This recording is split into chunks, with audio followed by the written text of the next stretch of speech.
அனைவருக்கும் வணக்கம். யாதும் முறை யாவரும் கேள்வி. அமெரிக்க முத்தமிழ் இலக்கிய பேரவையும் அமெரிக்க முத்தமிழ் தொலைக்காட்சியும் இணைந்து முன்னெடுக்கும் அற்புதமான முன்னெடுப்புகளில் வாரம் மலர்ந்து மனம் பிறப்பிக் கொண்டிருக்கிறது சர்வதேச விவாத மேடை. இன்று அரங்கம் 93 மலர்ந்து மனம் பிறப்ப காத்திருக்கிறது. உண்மையில் இந்த தளத்தினை தந்து எம்மையெல்லாம் மிக பெரும் பேராளர்களாக வளர்த்து வரும் எங்கள் பல்கலைக்கழக வேந்தரும் இந்த நிறுவனத்தினரும் இயக்குநராகவும் தலைவராகவும் இருந்து எம்மை வழி நடாத்தி கொண்டிருக்கும் எங்களுடைய பேரன்புக்கும் பெருமதிப்புக்கும் உரிய தமிழ் மாமணி தாளை உதயநேசன் அண்ணா அவர்களை நான் இத்தலத்துக்கு வருக என்ற முதற்கண் அன்போடும் தமிழ் பண்போடும் வரவேற்கிறேன். அடுத்ததாக இன்றைய சர்வதேச விவாத மேடைக்கு பிரதம நீதிபதியாக வருகை தந்திருக்கும் எங்கள் பல்கலைக்கழக விரிவுரையாளரும் எங்கள் பேராசானமாகிய அனைவருக்கும் ஒரு விருப்பமான ஒரு பட்டிமன்ற பேச்சாளராகவும் தன்னை இலக்கியவாதியாகவும் அறிமுகம் செய்து பவனி வீரம், உண்மையில் அவ்வாறாக ஒரு படைப்பிலக்கிய கர்த்தாவாக பவனி வீரம் பேராளர் முனைவர் ரூபா அம்மா அவர்களை இருகரம் கூப்பி அன்போடும் தமிழ் பண்போடும் அனைவர் சார்பாகவும் வருக என்று வரவேற்பதில் நான் பெருமக்கள் படைத்தேன். அடுத்ததாக இந்த அரங்கு சர்வதேச விவாத மேடை. உண்மையில் இன்றைய 93வது அரங்கு தற்கால சூழலுக்கு ஏற்ப இந்த தலைப்பினை தந்து கொண்டிருக்கிறது. தனியாக ஒரு பொழுதுபோக்கு நிகழ்ச்சியாக மட்டுமன்றி ஒரு சமூகம் சார்ந்த நிகழ்ச்சியாக நாங்கள் இதனை முன்னெடுத்து நடாத்தி கொண்டிருக்கிறோம். அந்த வகையில் பெண்களின் பாதுகாப்புக்கு பொறுப்பு யார், குடும்பமே சமூகமா என்ற இரு அணிகள் இன்று தங்கள் வாத பிரதிவாதங்களை முன்வைக்க வந்திருக்கிறார்கள். அந்த வகையில் குடும்பம் என்ற அணியின் சார்பாக வழக்கறிஞர் பாண்டரங்கன் சகோதரர், வழக்கறிஞர் அங்கேற்கனி செல்வகுமார் சகோதரி, வழக்கறிஞர் கரிச்சல் லதாதேவி சகோதரி, வழக்கறிஞர் மு ஜாபர் ஷா அணி சேர்க்கிறார்கள். இல்லை சமூகமே அதற்கு முக்கிய பங்கு ஆற்றுகிறது என்ற அணியின் சார்பாக வழக்கறிஞர் ரதி கமல்நாதன் சகோதரி, வழக்கறிஞர்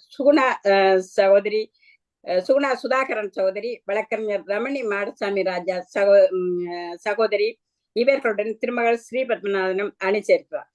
இந்த வழக்கறிஞர்கள் ஒவ்வொருவரையும் இருக்கரம் கூப்பி அன்போடன் தமிழ் பண்போடும் வரவேற்பதுடன் இந்த இணையத்தை அழகாக இயக்கி நிற்கும் அன்பு மகள் மேரியையும் அவரோடு கரம் கோர்த்துள்ள பாரதி சந்திரசேகர் சகோதரியையும் நான் வரவேற்றுக் கொண்டோம். இணைய வழியூடாக கண்டம் கேட்டு மகிழ்ந்து அழகிய பின்னூட்டங்களை தந்து நிற்கும் ஒவ்வொரு தமிழ் நெஞ்சங்களையும் வரவேற்று என்னுடைய வரவேற்புரையை நான் நிறைவு செய்கிறேன். நன்றி, வணக்கம். அடுத்ததாக இன்றைய பிரதம நீதிபதி. உண்மையில் 93 அரங்கங்கள் நாங்கள் கண்டிருக்கிறோம். ஒவ்வொரு அரங்கங்களும் தனியாக நாங்கள் ஒவ்வொருவர் பொறுப்பேற்றது என்று கூறாவிட்டாலும் கூட அநேகமாக நாங்கள் புதிய தலைமைகளைத்தான் நாங்கள் கொண்டு வந்து நிறுத்தி இருக்கிறோம். அந்த வகையில் இன்று சீரும் சிறப்பும் பெற்ற ஒரு மிகச் சிறந்த ஒரு பேராளர் எங்களுடைய சுதந்திர தின கொண்டாட்டத்தில் எல்லோருடைய மனம் கவர்ந்த நாயகியாக வந்து தன்னுடைய விவாத சிறப்பினை காட்டியிருந்தார். உண்மையில் இந்த குறுகிய காலத்தில் எங்களுடைய பல்கலைக்கழக வேந்தர் இவருக்கு அழைப்பு விடுத்து இவரை அழைத்து வந்திருப்பது இவருடைய பெருமதியை மீண்டும் எங்களுக்கு பறைசாற்றி நிற்கிறது. அந்த வகையில் தமிழ் இலக்கியத்தில் ஆழ்ந்த புலமையும் ஆழ்ந்த நேசமும் கொண்ட ஒருவர், அதே நேரம் தன்னை இலக்கிய கர்த்தாவாக ஒரு கவிதை படைப்பாளியாக கட்டுரையாளராக படைப்பிலக்கிய கர்த்தாவாக ஒரு பெண்ணியம் பேசும் ஒரு முன்னணி எழுத்தாளராக வலம் வந்து கொண்டிருப்பவர். அத்தோடு மட்டுமல்ல ஒரு பேச்சாளராக பட்டிமன்ற பேச்சாளராக நடுவராக பவனி வருகிறார். அவர் இன்று இந்த அரங்கில் வந்திருப்பது நாம் எல்லோருக்கும் மகிழ்ச்சி.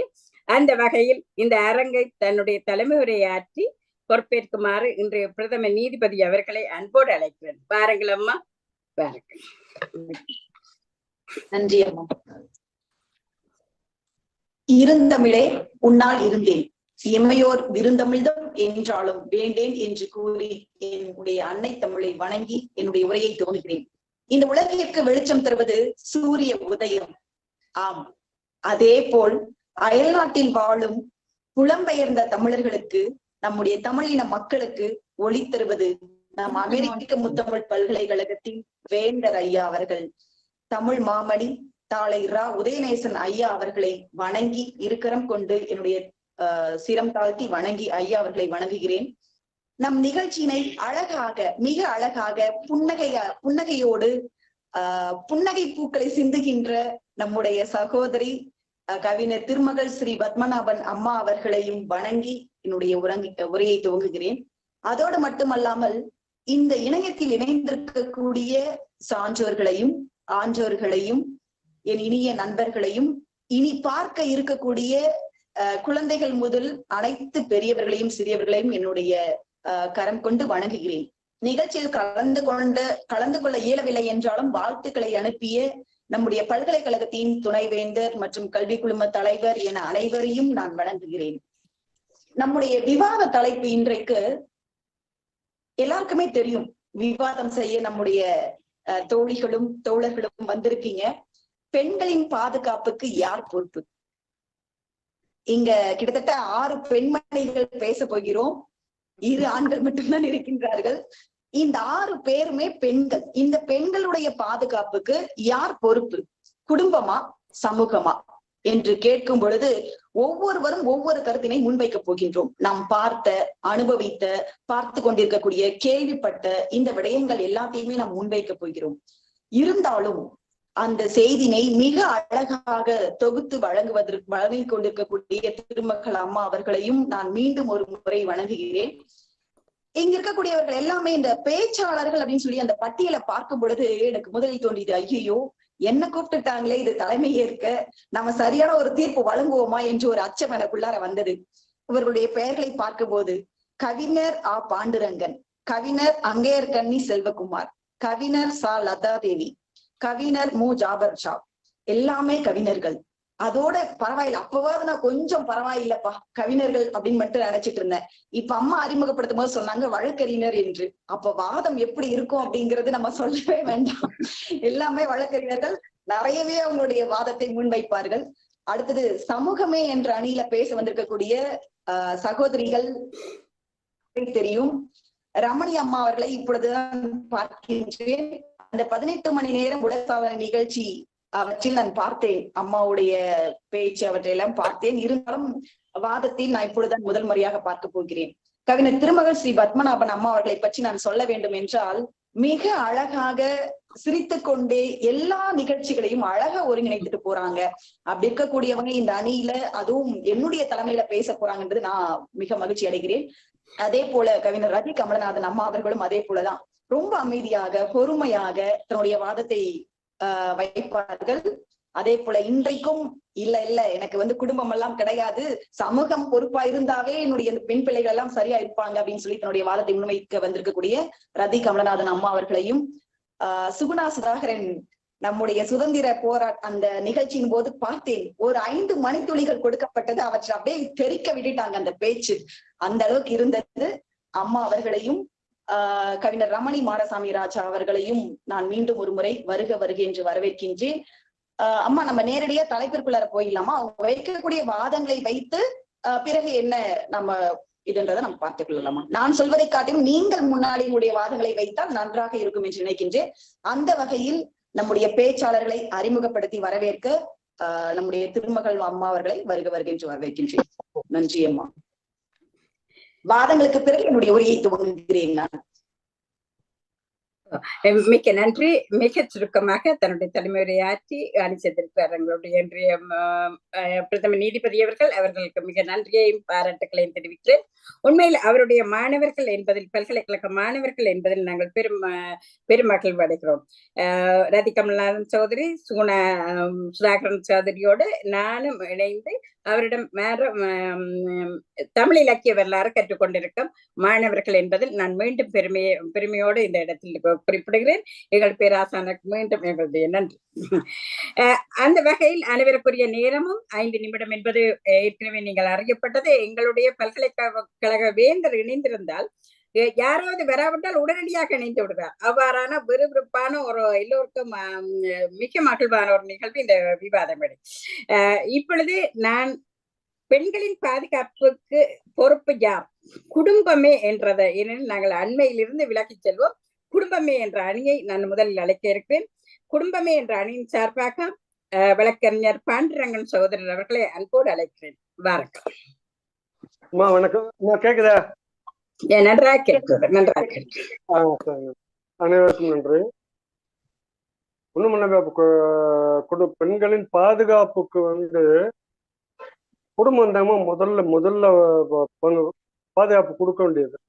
எப்படி சொல்லணும், குடும்பம்னா எப்படி சொல்லணும்னா, ஒரு பெண் குழந்தை, ஒரு ஒரு குடும்பத்துல ஒரு பெண் குழந்தை, ஒரு ஆண் குழந்தை. இதுல வந்து பெண் குழந்தை வந்து பிறக்கிறதுல இருந்து கடைசி வந்து அவங்க அலுவலகத்துல வேலைக்கு போய் கல்யாணம் பண்ற ஸ்டேஜ், அதை தாண்டி குழந்தை குழந்தை பெரு குழந்தை பிறக்குது. அந்த குழந்தை பிறக்கிற வரைக்கும் அந்த பெண் வந்து அம்மாவோட ஆலோசனை இல்லாம அந்த கல்லூரி வாழ்க்கையிலையும் வேலை பார்க்குற இடத்து வாழ்க்கையிலையும் கணவனோட போய் புகுந்த வீட்டு வாழ்க்கையிலையும் அம்மாவோட ஆலோசனை இல்லாம கண்டிப்பா ஆலோசனை இல்லாம பாதுகாப்பு இல்லாம நடைபெற முடியாது. வாழ்க்கையில அந்த பொண்ணோட போக முடியாது. ஏன்னு கேட்டீங்கன்னா, குடும்பத்தை 18 வயசு வரைக்கும் அந்த குடும்பத்துல வந்து அந்த பொண்ணு இருக்கிறார். பருவ வயசு அடைந்த உடனே கல்லூரி பருவத்துல அடைஞ்ச வெளியுல பள்ளி வரைக்கும் அந்த பிள்ளைக்கு ஒன்றும் தெரியாதுங்க. 18 வயசு ஆன பிறகுதான் அதுக்கு வந்து அந்த பருவ கிளர்ச்சி இயல்பாக எல்லா பெண்ணுக்கும் வரும். 18 வயசு வரைக்கும் பருவ கிளர்ச்சிகள் வந்து எந்த ஒரு ஆடவனை பார்த்தாலும் ஒரு இனம் புரியாத ஒரு கவர்ச்சி, ஒரு படபடப்பு, ஒரு கவர்ச்சி, நல்லா ஒரு ஆளை பார்த்த உடனே ஒரு வாலிப கல்லூரியில போய் சேர போகும்போது யாரை பார்த்தாலும் அந்த புது பொண்ணு இளங்கன்று பயமறியாதுன்னு இருப்பாங்க. இன்னொன்னு சொல்லுவாங்க, ஓடுற பாம்பை மிதிக்கிற வயசு. அந்த அதனால நல்லது கெட்ட தெரியாத அந்த 18 வயசு விடலை பருவம், அந்த ஸ்டேஜ் வரைக்கும் அந்த பெண் வந்து தாய் பாதுகாப்புல வளர்றதுனால ஒன்றும் தெரியாது. அந்த ஸ்டேஜ்ல அதாம வந்து தாய் வந்து அந்த பொண்ணுக்கு வந்து அந்த ஸ்டேஜ்ல இருந்து கல்யாணம் பண்ணி அந்த கல்லூரி பருவத்தை முடிச்சு வேலைக்கு போய் கல்யாணம் பண்ற வரைக்கும் அந்த தாயோட கண்காணிப்பு, தந்தையோட கண்காணிப்பு கண்டிப்பா இருந்தே ஆகணும். இல்லைன்னு வச்சுக்கோங்களேன், இந்த சமூகம் வந்து அந்த கல்லூரி பருவத்தில் விடலை பருவம் சொன்னல, கல்லூரியில படிக்கிறாங்க. கல்லூரி மாணவர்களை பார்த்தோன்னா அந்த பொண்ணு வந்து கொஞ்சம் அது இன கவர்ச்சி, ஒரு பாலியல் கவர்ச்சி சொல்லுவாங்க. அதுல அந்த பெண் பாதிக்கப்படுறதுக்கு வாய்ப்பு அதிகம். கல்லூரியிலும் சரி, கல்லூரியை முடிச்சுட்டு வந்து ஒரு உதாரணத்துக்கு சொல்றேன், அப்பா வந்து அந்த கல்லூரிக்கு சேர்க்கும் போது முதல் நாள் கூட்டு வர்றாரு. கூட்டு வரும்போது, அம்மா பாத்துமா, இருக்க பையன் வந்து நீ படிக்கிற கோஎஜுகேஷன் மகளிர் கல்லூரி இருந்தாலும் பக்கத்துல ஜென்ஸ் பாய்ஸ் கல்லூரி இருக்கு, நீ முடிஞ்சுன்னா அங்க வருவாங்க. வந்து நீ போகும்போது உங்க பக்கத்துல இருவாங்க, நீ போற பஸ்ல ஏறுவாங்க, பார்த்துமா இருந்து அப்பா சொல்லுவாரு. அப்பெல்லாம் இந்த பொண்ணுக்கு புரியாது. சரி நான் பாத்துக்கிறேன் பாத்துன்னு சொல்லும்போது இந்த பொண்ணு அதுக்கு பஸ்ல இவங்க பின்னாடி ஏறுவாங்க, இல்ல ஒரு மாதிரி கேள்வி கிண்டல் பேசுவாங்க. இந்த பொண்ணு முதல்ல சந்தோஷமா இருக்கும். ஆனா நாளடைவில் அந்த பொண்ணுக்கு வந்து அந்த பொண்ணு வந்து இவங்க வந்து அந்த பஸ்ல கலெக்டா பண்ணுவாங்க. இதுக்கு அந்த பொண்ணு பயந்துடும். அதுக்குத்தான் வந்து ஆரம்பத்துல இந்த பொண்ணோட அப்பா வந்து அம்மா வந்து வீட்டு வெளியுறத்துல இப்படி இருக்கிறாங்க, பார்த்து கவனமா போகணுமா, படிச்சு அப்படியே வந்துரு. 1000 நடக்கும். இந்த காதுல போட்டு யாராவது இன்னும் பேசும்போது கவலைப்படாது. உன்னோட நோக்கம் என்ன, படிக்க போறோம், நாங்க பாடுபட்டு சேர்த்து உன்னை அனுப்புறோம், படிச்சு நீ நல்லபடியா மெரிட்ல வந்து நீ அடுத்தடுத்து மேல போய் பெரிய வேலைக்கு நீ போனா அதுக்கு நாங்க பொறுப்பு. நீ பெரிய வேலைக்கு போனாதான் அம்மாவுக்கு கௌரவம், அப்பாவுக்கு கௌரவம். நீ உன்னை நாங்க அடுத்து நல்ல கௌரவமான இடத்துல நம்ம எங்க பொண்ணு இந்த மாதிரி படிச்சிருக்கா, இந்த வேலைக்கு போறா அப்படின்னு சொல்லி நாங்க பையன் வீட்டுல நல்லபடியா ஒரு நல்ல பையன் வீட்டுல உங்களை பத்தி பேச முடியும் அப்படின்னு இந்த அம்மா அந்த பொண்ணுக்கு சொல்லி கொடுக்கும். சொல்லி கொடுத்து இந்த பொண்ணு வந்து அந்த விடலை பருவமான அந்த ஒரு பசுமரத்தாணி போல இருக்கும். அந்த 18 வயசு 22 வயசுக்குள்ள இருக்க பொண்ணோட மனங்கள் எல்லாமே அப்படித்தான் இருக்கு. அப்ப அந்த அம்மா வந்து அந்த கருத்துக்களை பதிய வச்சு கல்லூரி சேர்க்கும் போது பொண்ணை வந்து கூப்பிட்டு வர்றது. அப்பா வெளியே நிக்கிறாரு. என்ன உதாரணத்துக்கு சொல்றாரு, என்ன காமாச்சு பொண்ணுகிட்ட எல்லாம் சொல்லிட்டு சொல்றேன். அப்பா வந்து வாரமா சொல்லியிருக்கீங்க, நீங்களும் கொஞ்சம் சொல்லி இருந்து கையோடு இருந்து காலேஜ் சாயங்காலம் ஆபீஸுக்கு வரும்போது பொண்ணு காலேஜ் கூப்பிட்டு வந்துருங்க.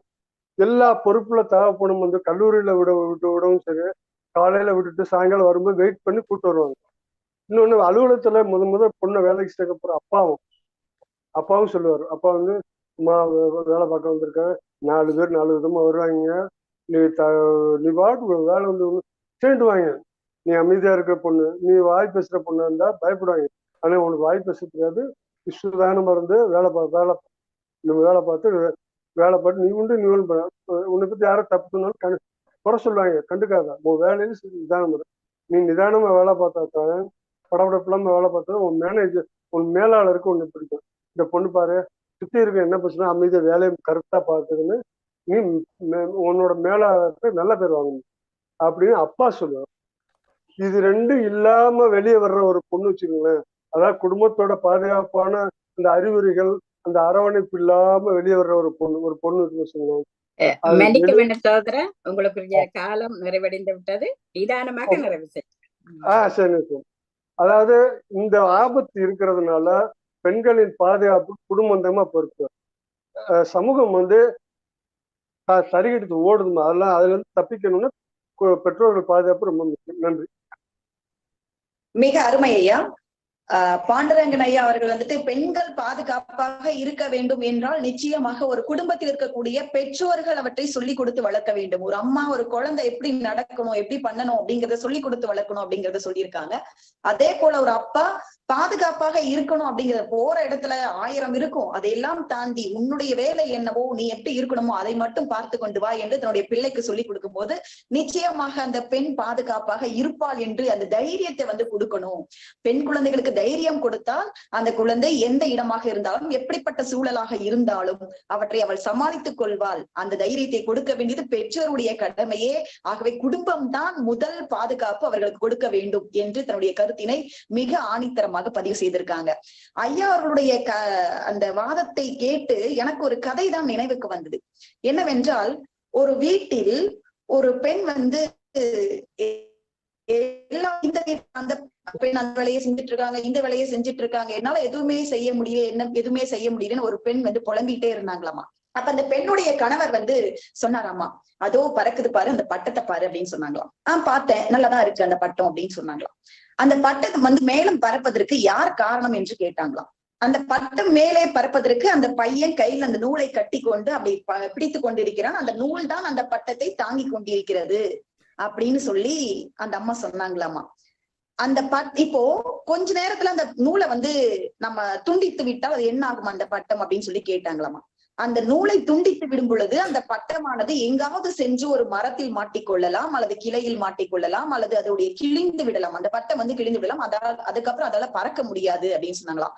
நானும் அதே மாதிரிதான், உன்னை பறக்க வேண்டாம் என்று சொல்லவில்லை, நீ பறந்து செல். ஆனால் நீ பறந்து செல்வதற்கு பாதுகாப்பாக அந்த கயிறு, அந்த பட்டத்துக்கு எப்படி நூல் இருக்கிறதோ அது போலதான் உன்னுடைய வாழ்க்கையை நான் பிடித்துக் கொண்டிருக்கின்றேன். ஆகவே உன்னை இங்கு செல்ல வேண்டாம், அங்கு செல்ல வேண்டாம் என்று கூறவில்லை, அதை செய்ய வேண்டாம், இதை செய்ய வேண்டாம் என்று கூறவில்லை, எங்கு சென்றாலும் பாதுகாப்பாக சென்று வா என்றுதான் நான் கூறுகின்றேன் என்று தன்னுடைய மனைவிக்கு அந்த கணவர் கூறினாராம். அதை போல் இங்க பாண்டுரங்கன் ஐயா அவர்கள் சொல்கிறார், ஒரு பெண் குழந்தை வெளியில் சென்றால் நீ பாதுகாப்பாக சென்று வாமா, நிச்சயமாக உன்னுடைய வாழ்வியல் செம்மையாக இருக்கும் என்று தன்னுடைய வாதத்தை முன்வைத்திருக்கிறார். இல்லை, நாங்கள் என்னதான் குடும்பத்தில் பாதுகாப்பாக மிக அழகாக அமைதியாக நீ சென்று வா என்று பெற்றோர்கள் கூறினாலும் எங்களுக்கு நிறைய பாதுகாப்பு கிடைக்காம போறது சமூகத்தில் தான். ஆகவே சமூகம்தான் பாதுகாப்பு கொடுக்க வேண்டும் என்று தன்னுடைய வாதத்தை முன்வைக்க அம்மா அவர்கள் அடுத்து யாரை அழைக்கப் போகிறார்கள் என்று தெரியவில்லை. மிக்க நன்றி சகோதரா, மிக்க நன்றி. அழகான ஆரம்பித்து வைத்திருக்கிறீர்கள். மிக்க நன்றியும் வாழ்த்துக்களையும் கூறிக்கொள்கிறேன். நேற்றைய நல்ல நாளிலே இணைப்பாளராக சர்வதேச அளவில் அறிவித்து செய்யப்பட்ட எங்களுடைய ஆரம்பத்தில் நான் கூற வேண்டும் என்று நினைத்தேன்.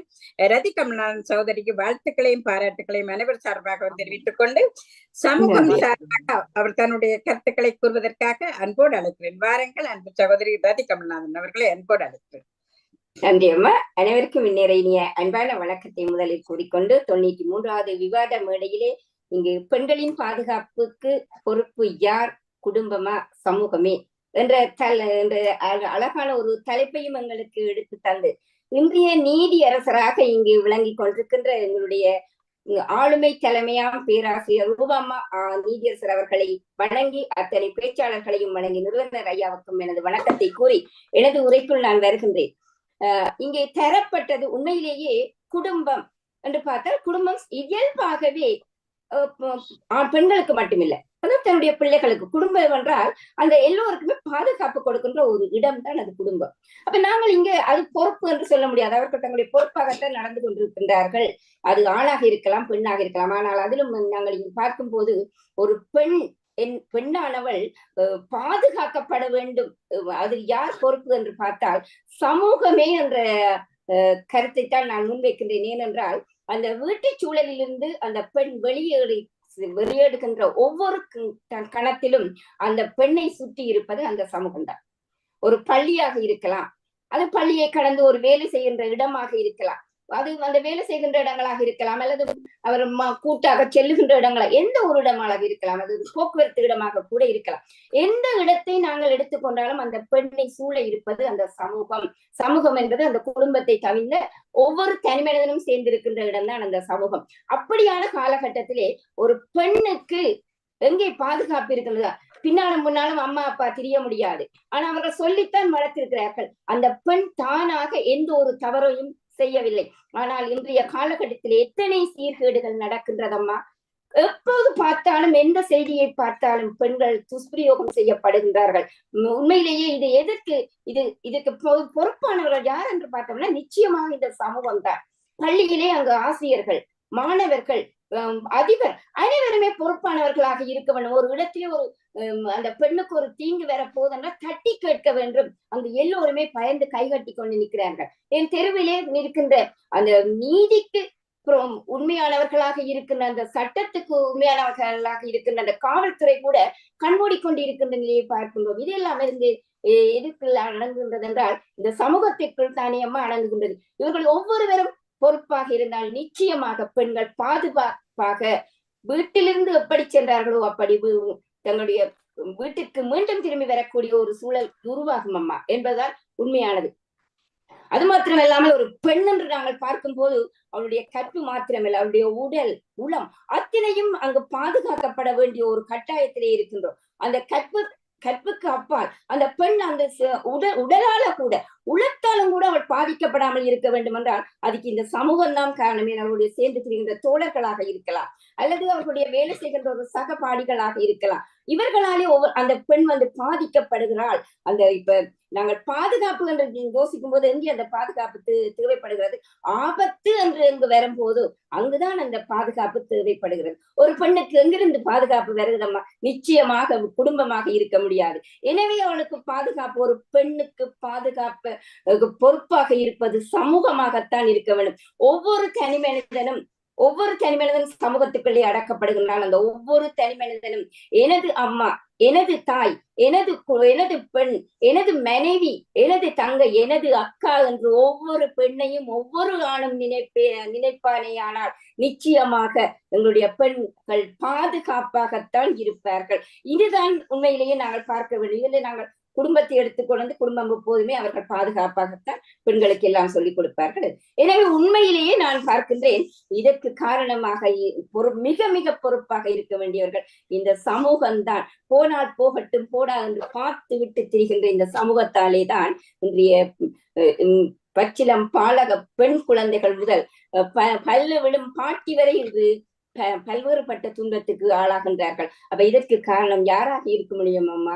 நிச்சயமாக இந்த சமூகம் பொறுப்பானவர்களாக இருந்தால் இப்படியான ஒரு தீய ஒரு ஆபத்தும் ஒரு பயமும் அவங்களுடைய பெண்களுக்கு இருக்க முடியாது. இந்த மேலைத்தே நாடுகளே நாங்கள் பார்ப்போமே ஆனால் நிச்சயமாக நான் வாழ்கின்ற இந்த சுவிஸ் நாட்டை எடுத்துக்கொண்டு பார்ப்போமே ஆனால் இன்று நாங்கள் வீட்டிற்கு வெளிக்கிட்டால் அத்தனை சமூகமும் ஒரு கடமையில இருக்கின்ற ஒரு போலீஸ் அதிகாரி போலதான் இருப்பார்கள். எந்த ஒரு சிறிய ஒரு தவறு நடக்க போதென்றாலும் அவர்கள் உடனே அந்த இடத்திலே நிற்பார்கள், அல்லது காவல்துறைக்கு அறிவிப்பார்கள். ஏதோ ஒரு விதத்திலே அந்த சம்பவங்கள், அந்த துயரங்கள் நடக்காமல் தடை செய்து விடுகின்றார்கள். அதற்கு காரணம் என்னென்றால் அந்த சமூகம் தான். இப்படித்தான் ஒவ்வொரு நாட்டிலும் ஒவ்வொரு இடத்திலும் ஒவ்வொருவரும் பொறுப்பாக இருக்க வேண்டும் என்றால் அந்த பொறுப்பானவர்கள் யார் என்று பார்த்தோமே ஆனால் நிச்சயமாக எங்களுடைய சமூகத்திலே இருப்பவர்கள் தான். இந்த சமூகத்தில் இருப்பவர்கள் பொறுப்பாக இருந்தால் நிச்சயமாக பெண்கள் துயரப்பட மாட்டார்கள், துன்பப்பட மாட்டார்கள், சீரழிக்கப்பட மாட்டார்கள்.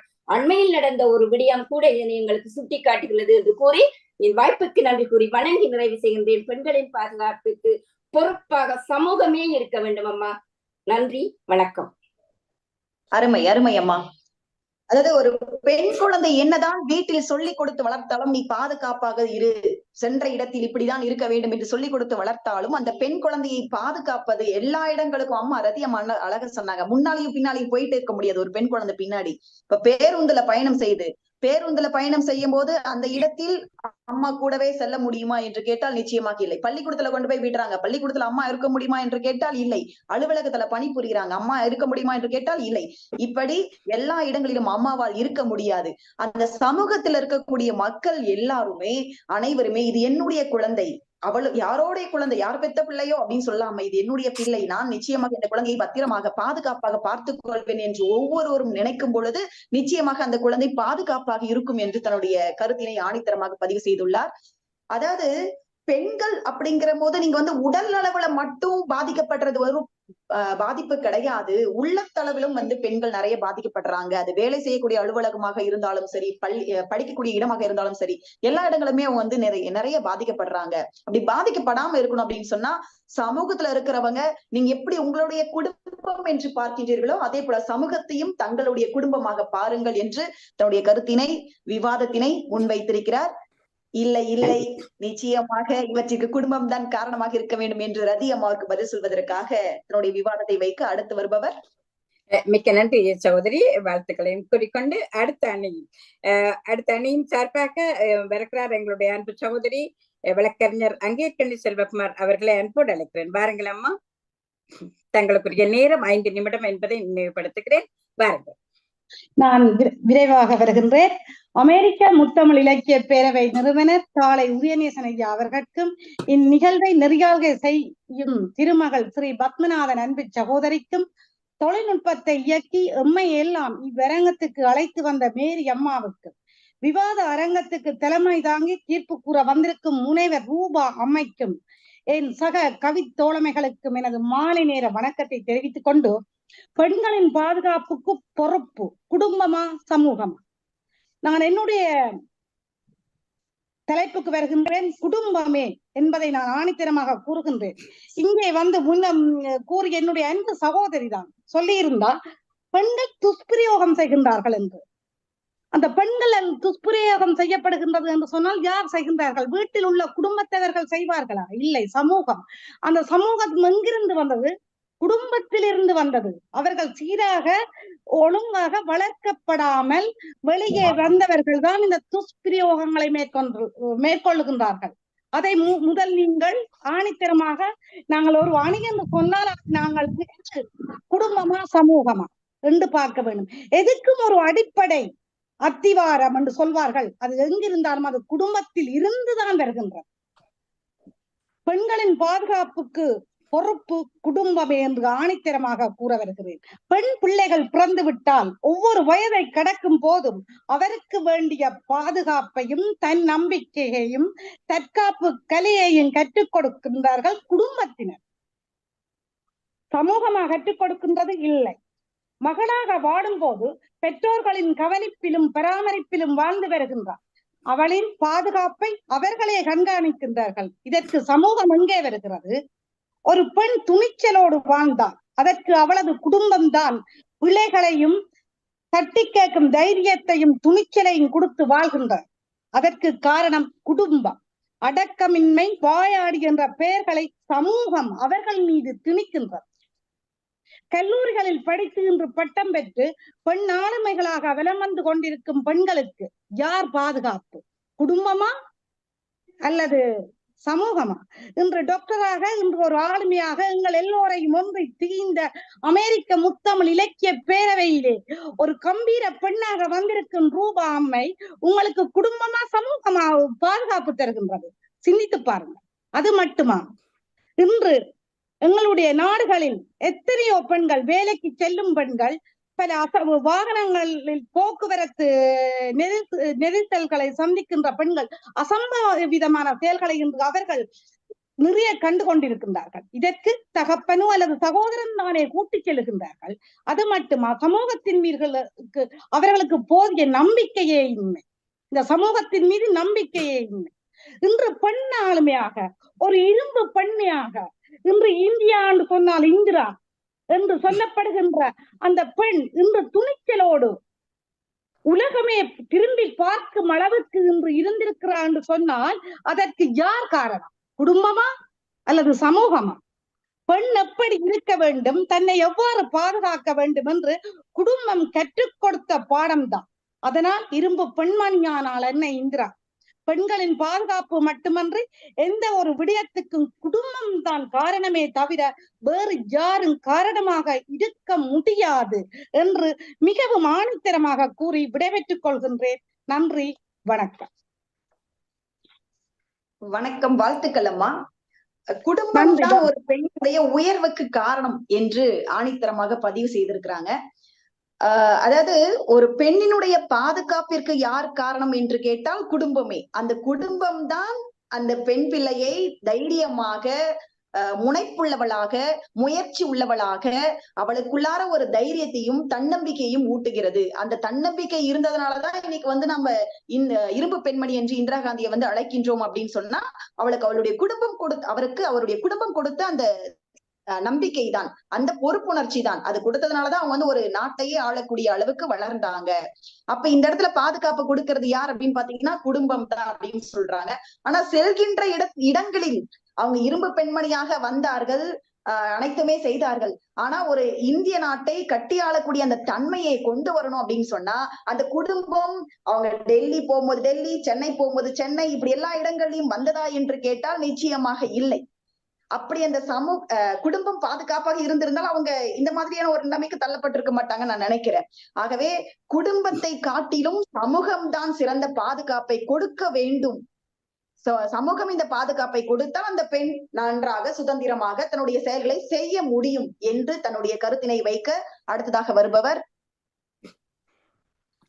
மிக்க நன்றி சகோதரி. இன்னும் ஒரு திசையில் நின்று இன்னும் ஒரு பார்வையாக நீங்கள் அற்புதமான கருத்துக்களை தந்திருக்கிறீர்கள். மிக்க நன்றியும் வாழ்த்துக்களும் சகோதரி. மிக்க நன்றி அம்மா. நன்றி நன்றி. அடுத்ததாக சுகுணா சகோதரி, நீங்கள் தயாராக இருக்கிறீர்களா? ரமணியம்மா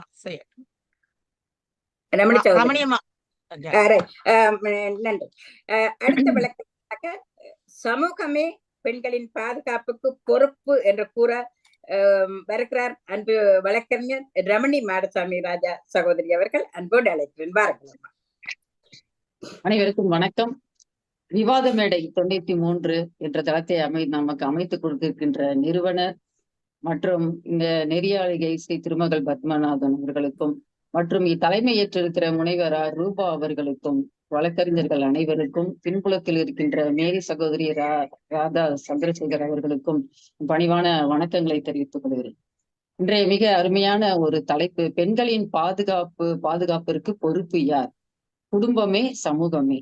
அதாவது பெண்களின் பாதுகாப்புக்கு பொறுப்பு இந்த சமூகத்தில் தான் இருக்கிறது என்பதை நான் விவாதிக்க இருக்கிறேன். இப்போ கருவறை முதல் கல்லறை வரை ஒவ்வொரு மனிதனின் வெற்றிக்கு பின்புலத்திலும் ஒரு பெண்ணின் பங்கு கண்டிப்பா இருக்கு. அதாவது இந்த சமுதாயத்துல பல்வேறு வளர்ச்சி பணிகளில ஈடுபட்டு அந்த வளர்ச்சி பணிகளை வித்திடுபவர்கள், அதற்கு காரணமாக இருப்பவர்கள் பெண்கள் என்பதில் ஐயமில்லை. இவ்வாறு இந்த சமுதாயத்தை இந்த வளர்ச்சி பணியில் இட்டு செல்லும் அந்த பெண்களுக்கு இந்த சமுதாயம்தான் பாதுகாப்பு அளிக்க வேண்டும் என்பது என் கருத்து. இப்போ பெண்கள் பெரியார், பாரதியார் சொன்ன மாதிரி எல்லாம் பெண் கல்வியை வலியுறுத்ததுனால அடுப்பூதும் பெண்களுக்கு படிப்பதற்கு என்ற காலம்லாம் மாறி பெண்கள் படிக்க ஆரம்பிச்சு நிறைய துறைகள்ல பணி செய்யறாங்க. ஆனா ஒவ்வொரு துறைகளிலும் அவர்களுக்கு அந்த பாதுகாப்பு இருக்கிறதா அப்படின்றது ஒரு கேள்விக்குறியாகத்தான் இருக்கு.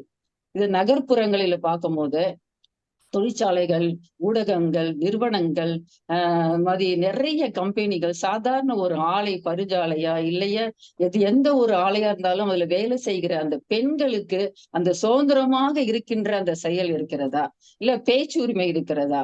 அப்படி ஏதாவது ஒரு நம்ம தவறு நடந்தது நம்ம எடுத்து சொன்னோம்னா அந்த இடத்துல நம்ம அங்க பாதிக்கப்படுறோம். பெண்களுக்கான பாதிப்பு அந்த சமூகம் தான் அதற்கு பொறுப்பு. அந்த பெண்ணை அந்த சமூகம் தான் ஆதரவு கொடுத்து காப்பாற்ற வேண்டும். என்னதான் குடும்பத்துல அவங்க சொல்லி வளர்த்தாலும் வெளியே அவங்க வர்றது அதிகமா அந்த சமூகம் தான். இந்த சமூகத்துல அவங்க வந்து அம்மாவை துணைக்கு கூட்டிட்டு போறாங்க, அம்மா துணைக்கு போறாங்கன்னு சொல்றோம்.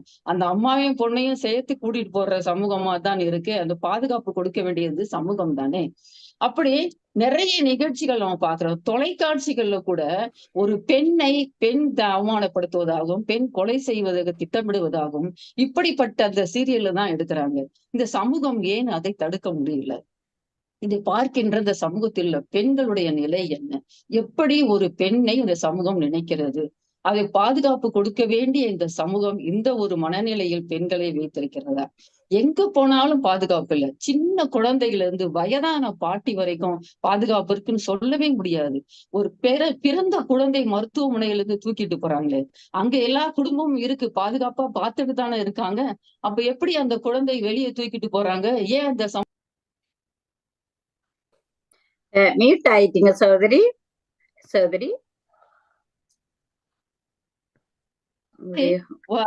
நம்ம என்ன ஒரு 5 வயசு 6 வயசு ஆன பிறகு என்ன செய்யணும்? சரி, அந்த குழந்தைய பாதுகாப்பா ஒரு ஆட்டோல அனுப்பலாம்னு நினைக்கிறோம். ஆனா அங்கேயும் அந்த பாலியல் தொல்லை பிரச்சனை.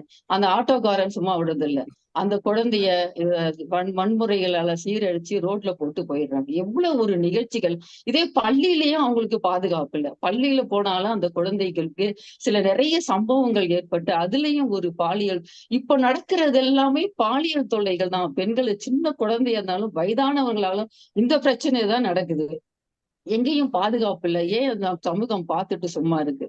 இதே 2012ஆம் ஆண்டு டிசம்பர் மாதம் நிர்பயா என்ற அந்த இளம் பெண் கற்பழித்து கொலை செய்யப்படும்போது எவ்வளவு ஒரு அதிர்ச்சியான செய்தி. அதுல இருந்து நம்ம மீளவே முடியலையே. அந்த அதிர்ச்சி செய்தியை இந்த சமூகம் பார்த்துட்டு தானே இருந்தது. இந்த சமூகம் பாதுகாப்பு கொடுக்க வேண்டிய அந்த நிலையில் இல்லாம என்ன செய்யுது? அதுக்கப்புறம் பாதுகாப்பு கொடுத்து என்ன பிரயோஜனம்? அந்த பெண்ணுடைய நிலைமை முன்னாலே அந்த சமூகம் ஏத்து பாதுகாப்பு கொடுத்திருந்ததுன்னா அவளுக்கு இந்த நிலைமை ஏற்பட்டிருக்குமா? அது முடிஞ்ச அந்த நிலைமை நம்ம ஆற்றுப்படுத்திக் கொள்கின்ற அந்த நேரத்துல மனதை உழுக்கக்கூடிய இப்பொழுது தற்சமயம் நடந்த ஆகஸ்ட் 9 நடந்த அந்த ஆர்ஜிகர் என்ற மருத்துவமனையில் ஒரு இளம் மருத்துவர் எவ்வளவு அநியாயமாக கற்பழித்து கொலை செய்யப்பட்டிருக்கிறாங்க. இது பெண்ணுடைய நிலைமை எங்க போயிட்டு இருக்குன்னே தெரியல. அதுக்கு இந்த சமூகம் எல்லாருமே மாணவர்கள் முதல் சமூக அமைப்புகள் எல்லாம் போராட்டங்கள் ஈடுபட்டு இது போன்ற பெண்களுக்கு பாதுகாப்பு அளிக்கணும், இல்லை என்றால் தண்டனை கொடுக்கணும். ஏன் அந்த சட்டம் கொண்டு வர மாட்டது? அதாவது அவங்களுக்கு கடுமையான தண்டனை கொடுத்தாதானே அவங்க அதை வெளியே வர மாட்டாங்க. இப்படிப்பட்ட பெண்களின் மனநிலையை அவங்க புரிஞ்சுப்பாங்க அப்படின்னு நிறைய விஷயங்கள் இப்ப நடந்துகிட்டேதான் இருக்கு. அது மட்டுமல்ல, இப்ப ஒண்ணா வெளியே வர ஆரம்பிக்கிறது பெண்களின் பாதுகாப்புக்கு என்ன தேவை. அது மாதிரி கேரளா சினிமா துறையிலும் அது மாதிரிதான் இப்பதான் எல்லாம் சொல்ல ஆரம்பிக்கிறாங்க. அங்க இருக்கிற நடிகைகள் திரைப்பட இயக்குநர்கள்லாம் இப்படி பண்றாங்கன்னு. அதே மாதிரி தமிழ் திரைத்துறையிலும் இப்ப பேச ஆரம்பிச்சிட்டாங்க. இதெல்லாம் இருக்குது பெண்களுக்கு நிலை அப்படின்னு ஒவ்வொன்னா. இப்போ அந்த ஒவ்வொரு நிலைமையும் பார்க்கும்போது இந்த சமுதாயம் தான் பெண்ணிற்கு பாதுகாப்பு அளிக்க வேண்டும். இதுதான். இல்லை என்றால் ஒரு குடும்பத்துல அந்த பெண்ணை பாதுகாப்பு கொடுத்ததோட வெளியே வரும்போது நிறைய நேரம் இந்த சமூகத்தை தான் வேலை செய்கிறார். ஒரு பெண் வேலைக்குன்னு வரும்போது அவளுக்கு எவ்வளவு பெரிய அவமானங்கள், எவ்வளவு நிகழ்ச்சிகள்லாம் நடக்குது. அதையெல்லாம் தாங்கிட்டு தானே அவ வர்றா. அப்ப இந்த சமூகம் தானே அவங்களுக்கு பாதுகாப்பு கொடுக்கணும். நேரம் நிறைவடைந்து விட்டது. நிதானமாக அதை ஓகே. அதாவது இத்தனை பிரச்சனைகள் வரும்போது இந்த சமூகம் குடும்பம் பொறுப்பு அது இருந்தாலும் சமூகமுடைய பொறுப்பு தான் முக்கியம். அதாவது ஒரு சின்ன அதாவது சுற்றுச்சுவர் கற்களால் கட்டப்பட்டுள்ளதா இல்லை கேமராக்களால் கொண்டு கட்டப்பட்டுள்ளதா என்பதை உறுதிப்படுத்திக் கொள். ஏனெனில் சில மனித உள்ளங்கள் படம் பிடிக்கும் கற்களாக இருக்கின்றன. பெண்ணே, இந்த சமூகத்தில் வாழ வேண்டுமானால் நீ பாதுகாப்பாக இருக்க வேண்டும். அந்த பாதுகாப்பு இந்த சமூகம்தான் உனக்கு கொடுக்க வேண்டும் என்று கூறி வாய்ப்பளித்தமைக்கு நன்றி கூறி விடுகிறேன். நன்றி. வாழ்த்துக்கள்மா, மிக அருமை. இன்றைக்கு நீங்க குடும்பம் அப்படிங்கிறது நிறைய பாதுகாப்பையும் கொடுத்துட்டு இருக்காங்க, நம்பிக்கையும் கொடுத்துட்டு இருக்காங்க, தன்னம்பிக்கையும் கொடுத்துட்டு இருக்காங்க. இருந்தாலும் அந்த பெண்ணானவள் வெளியில் சென்று திரும்ப எப்படி சென்றாலோ அப்படியே வீடு திரும்ப வேண்டும் என்றால் இந்த சமூகம் அவர்களுக்கு பாதுகாப்பு கொடுக்க வேண்டும் என்று பேருந்தாகட்டும் தொழிற்சாலையாகட்டும் எந்த இடமாக இருந்தாலும் ஆதரவு தர வேண்டிய, ஆதரவு கரங்கள் நீட்ட வேண்டியது யார் என்றால் இந்த சமூகமே என்று தன்னுடைய கருத்தினை ஆழமாக பதிவு செய்துள்ளார். 7 வயது குழந்தை முதல் 70 வயது வரைக்கும் அனைவருக்குமே நிறைய வன்கொடுமைகள் நடந்து கொண்டிருக்கிறது. உடல் அளவாலும் உள்ள அளவாலும் ஏதோ ஒரு வகையில் அவங்களுக்கு சிக்கல் நடந்து கொண்டுதான் இருக்கின்றது. அந்த சிக்கல்கள் என்று பார்க்கும்போது ஒவ்வொரு ஆண்டும் ஒவ்வொரு இடம் நடந்து கொண்டுதான் இருக்கிறது. 2012, 2022, 2024, 2023 என்று ஒவ்வொரு ஆண்டு ஒவ்வொரு மாதம் என்று பல்வேறு நிகழ்ச்சிகள் நடந்து கொண்டிருக்கிறது. இதையெல்லாம் நாம் தாண்டி செல்ல வேண்டும். பெண்கள் பாதுகாப்பாக இருக்க வேண்டும் என்றால் இந்த சமூகம் தன்னுடைய கடமையை உணர வேண்டும். தன்னிடத்தில் அந்த குழந்தைகளை தன் குடும்பம், மீண்டும் மீண்டும் சொல்வது, தன் குடும்பமாக தன் பிள்ளைகளாக அவர்களை கருத வேண்டும் என்பதே இங்கு முன்வைக்கக்கூடிய வாதமாக உள்ளது. இதற்கு பதில் சொல்வதற்காக அடுத்து வருகின்றார் குடும்பமே என்ற அணியிலிருந்து. மிக்க நன்றி சகோதரி, மிக்க நன்றி. அழகான வாதங்களை முன்வைத்தீர்கள். மிக்க நன்றியும் வாழ்த்துக்களையும் கூறிக்கொண்டு குடும்பம் என்ற அணியின் சார்பாக அன்பு சகோதரி கரிசல் ஆசிரியர் லதா தேவி அவர்களை அன்போடு அழைக்கிறேன். வாருங்களம்மா. அனைவருக்கும் இனிய வணக்கத்தை தெரிவித்துக் கொள்கிறேன். வணக்கம்மா. பெண்களுக்கு பாதுகாப்பு அதிக பொறுப்பு யாருக்கு இருக்கு அப்படின்னு நம்ம தான் பேசிட்டு இருக்கோம். பாதுகாப்பு கொடுக்கறது இந்த சமூகம் அப்படின்னா நம்ம ஏன் இன்னும் பயந்து பயந்து பெண் பிள்ளைகளை வீட்டுக்குள்ள வச்சுக்கிட்டு இருக்கோங்கிறதுதான் என்னுடைய முதல் கேள்வி. இப்பவும் நிறைய இடங்கள்ல பாத்தீங்கன்னா நிறைய பேரு படிச்சுட்டு வேலை பார்க்காம இருக்காங்க. கேட்டா என்ன சொல்லுவாங்க அப்படின்னா, எங்க அம்மா வேலைக்கு அனுப்பல, அப்பா வேலைக்கு அனுப்பலன்னு சொல்லுவாங்க. ஏன், எதுக்கு? அவங்க அப்பா அம்மா பயப்படுறாங்க. இந்த சமூகத்தை நம்பி தன்னுடைய பெண்ணை வெளியில் அனுப்புவதற்கு பயப்படுறாங்க. இன்னும் நிறைய கிராமங்களை படிக்க அனுப்பவே பயப்படுறாங்க. அப்ப நம்ம பிள்ளை நம்மள்ட்ட பாதுகாப்பா இருந்தா போதும் அப்படிங்கிற ஒரு சூழ்நிலைக்கு அவங்க தள்ளப்படுறது ஒரே காரணம் தான் அப்படின்னு சொல்லலாம். அது போக இது கொஞ்ச நாள் ஒரு நூற்றாண்டுக்கு முன்னாடி எல்லாம் நம்ம கேள்விப்பட்டிருக்கோம், பெண் பிள்ளைகள்லாம் பிறந்தா உடனே கள்ளிப்பால் ஊத்தி கொன்றுவாங்க.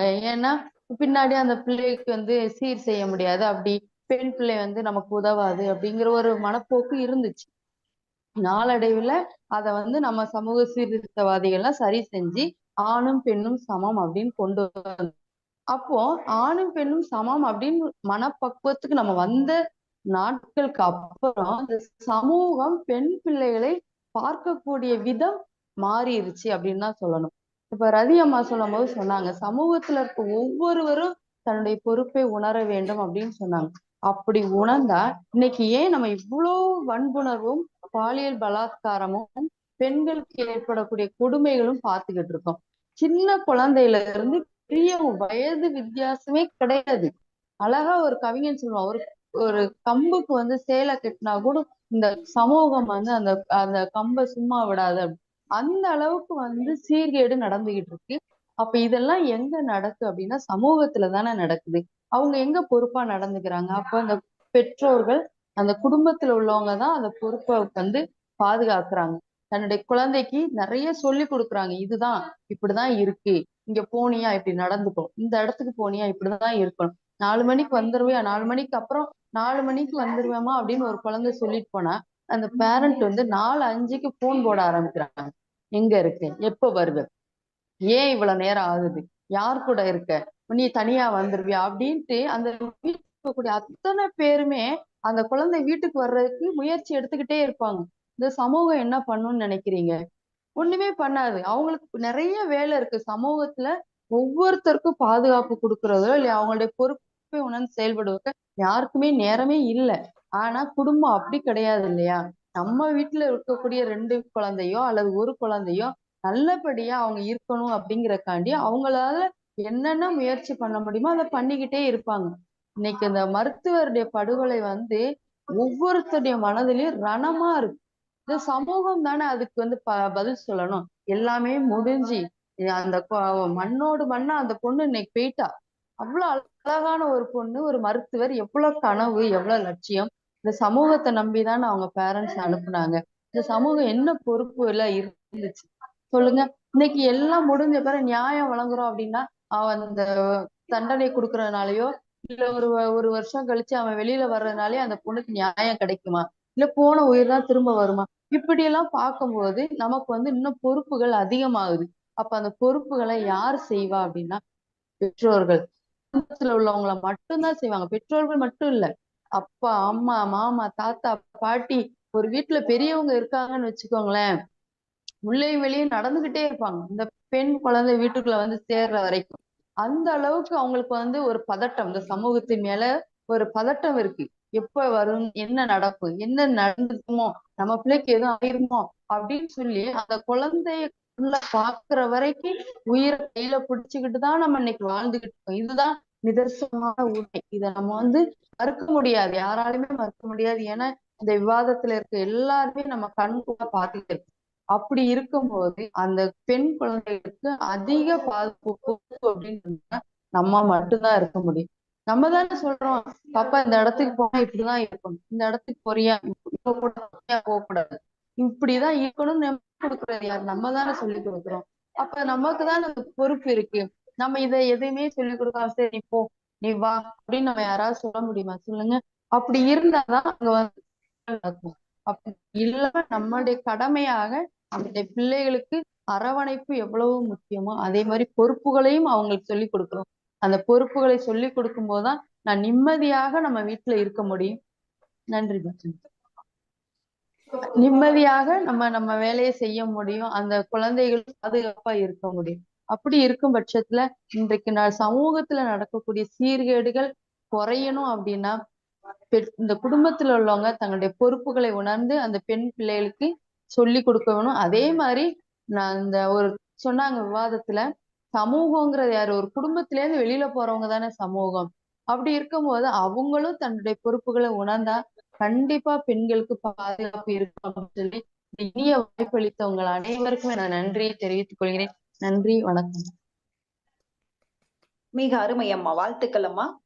குடும்பம் நன்றிமா. அப்படிங்கறது பாதுகாப்பு கொடுத்தால் நிச்சயமாக அந்த குழந்தை பாதுகாப்பாக இருக்கும் அப்படின்னு சொல்றாங்க. இன்றைக்கு குடும்பம் அப்படின்னு சொல்லி பார்க்கும்போது இரு வகையான குடும்பங்கள் இருக்கின்றது. ஒரு குடும்பம் வந்து மிக உயர்ந்த குடும்பமாக இருக்கிறது, நல்ல செல்வாக்கு நிறைந்த குடும்பமாக இருக்கிறது. ஒரு குடும்பம் வந்து மிகவும் ஏழை குடும்பமாக இருக்கிறது. இப்ப இந்த குடும்பம் என்று சொல்லும் போது இரு குடும்பங்களுமே பாதுகாப்பு கொடுக்கின்றது, இரு குடும்பங்களுமே வந்து பணத்தை கொடுக்கின்றது. தன்னுடைய குழந்தைகள் சென்று நன்றாக படிக்க வேண்டும், வாழ வேண்டும் என்று பள்ளிக்கூடத்துல கொண்டு போய் சேர்க்கிறாங்க. வீட்டிற்கு வந்த பிறகு ஒரு குழந்தைகளுக்கு அந்த உறவுகளை எல்லாம் சொல்லிக் கொடுத்து வளர்ப்பார்கள். இன்னொரு குழந்தைக்கு வீட்டுல நீங்க யாரு கூடயும் பேசாத, எங்கேயும் போகாத, நீ வீட்டுக்குள்ளேயே பாதுகாப்பா இரு, உனக்கு வந்து தேவையா ஏதாவது எல்லாத்தையும் நீ செல்போன்ல பாத்துக்கோ அப்படின்னு சொல்லிட்டு அந்த குழந்தைய வந்து ஒரு அலைபேசிக்குள்ளார கொண்டு வந்து இது பண்ணிடுவாங்க. அப்ப அந்த அலைபேசியை பார்த்து, அம்மா எனக்கு வந்து மின்சாரம் இல்ல, அதனால இதுல வர முடியாது, ஆடியோ மட்டும்தான் கேட்குமா, அப்படி வந்து அந்த இதுக்குள்ளார தள்ளப்படும் போது அந்த உயர்தரத்துல இருக்கக்கூடிய பணக்கார குடும்பமாக இருக்கக்கூடிய அந்த குழந்தைகளுடைய நிலைமை என்னவாக இருக்கும் அப்படின்னு சொன்னா, உள்ளார போகும்போது அந்த வீட்டுக்குள்ளார போகும்போது யார் வராங்க யார் போறாங்க எதுவுமே தெரியாது. அது முழுக்க முழுக்க நம்முடைய அலைபேசியில மூழ்கி இருக்கும் அந்த குழந்தை. அப்படி இருக்கக்கூடிய குழந்தைக்கு நீங்கள் பாதுகாப்பு அப்படிங்கறத அந்த குடும்பத்தால் கொடுக்க முடியுமா அப்படின்னு கேட்டா அந்த குழந்தைக்கு நிச்சயமாக நம்மளால குடும்பத்துல கொடுக்க முடியாது.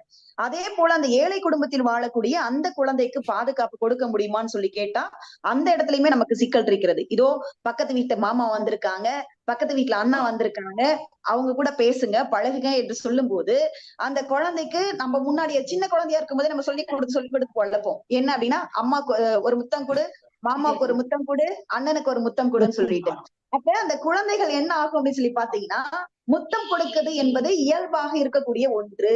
அது அண்ணனுக்கு கொடுக்க வேண்டுமா, மாமாவுக்கு கொடுக்க வேண்டுமா, உங்களுக்கு கொடுக்க வேண்டுமா, கொடுக்க கூடாதா என்பது கூட தெரியாமல் இந்த குழந்தைகள் வளர்க்கப்பட்டு வருகிறார்கள்.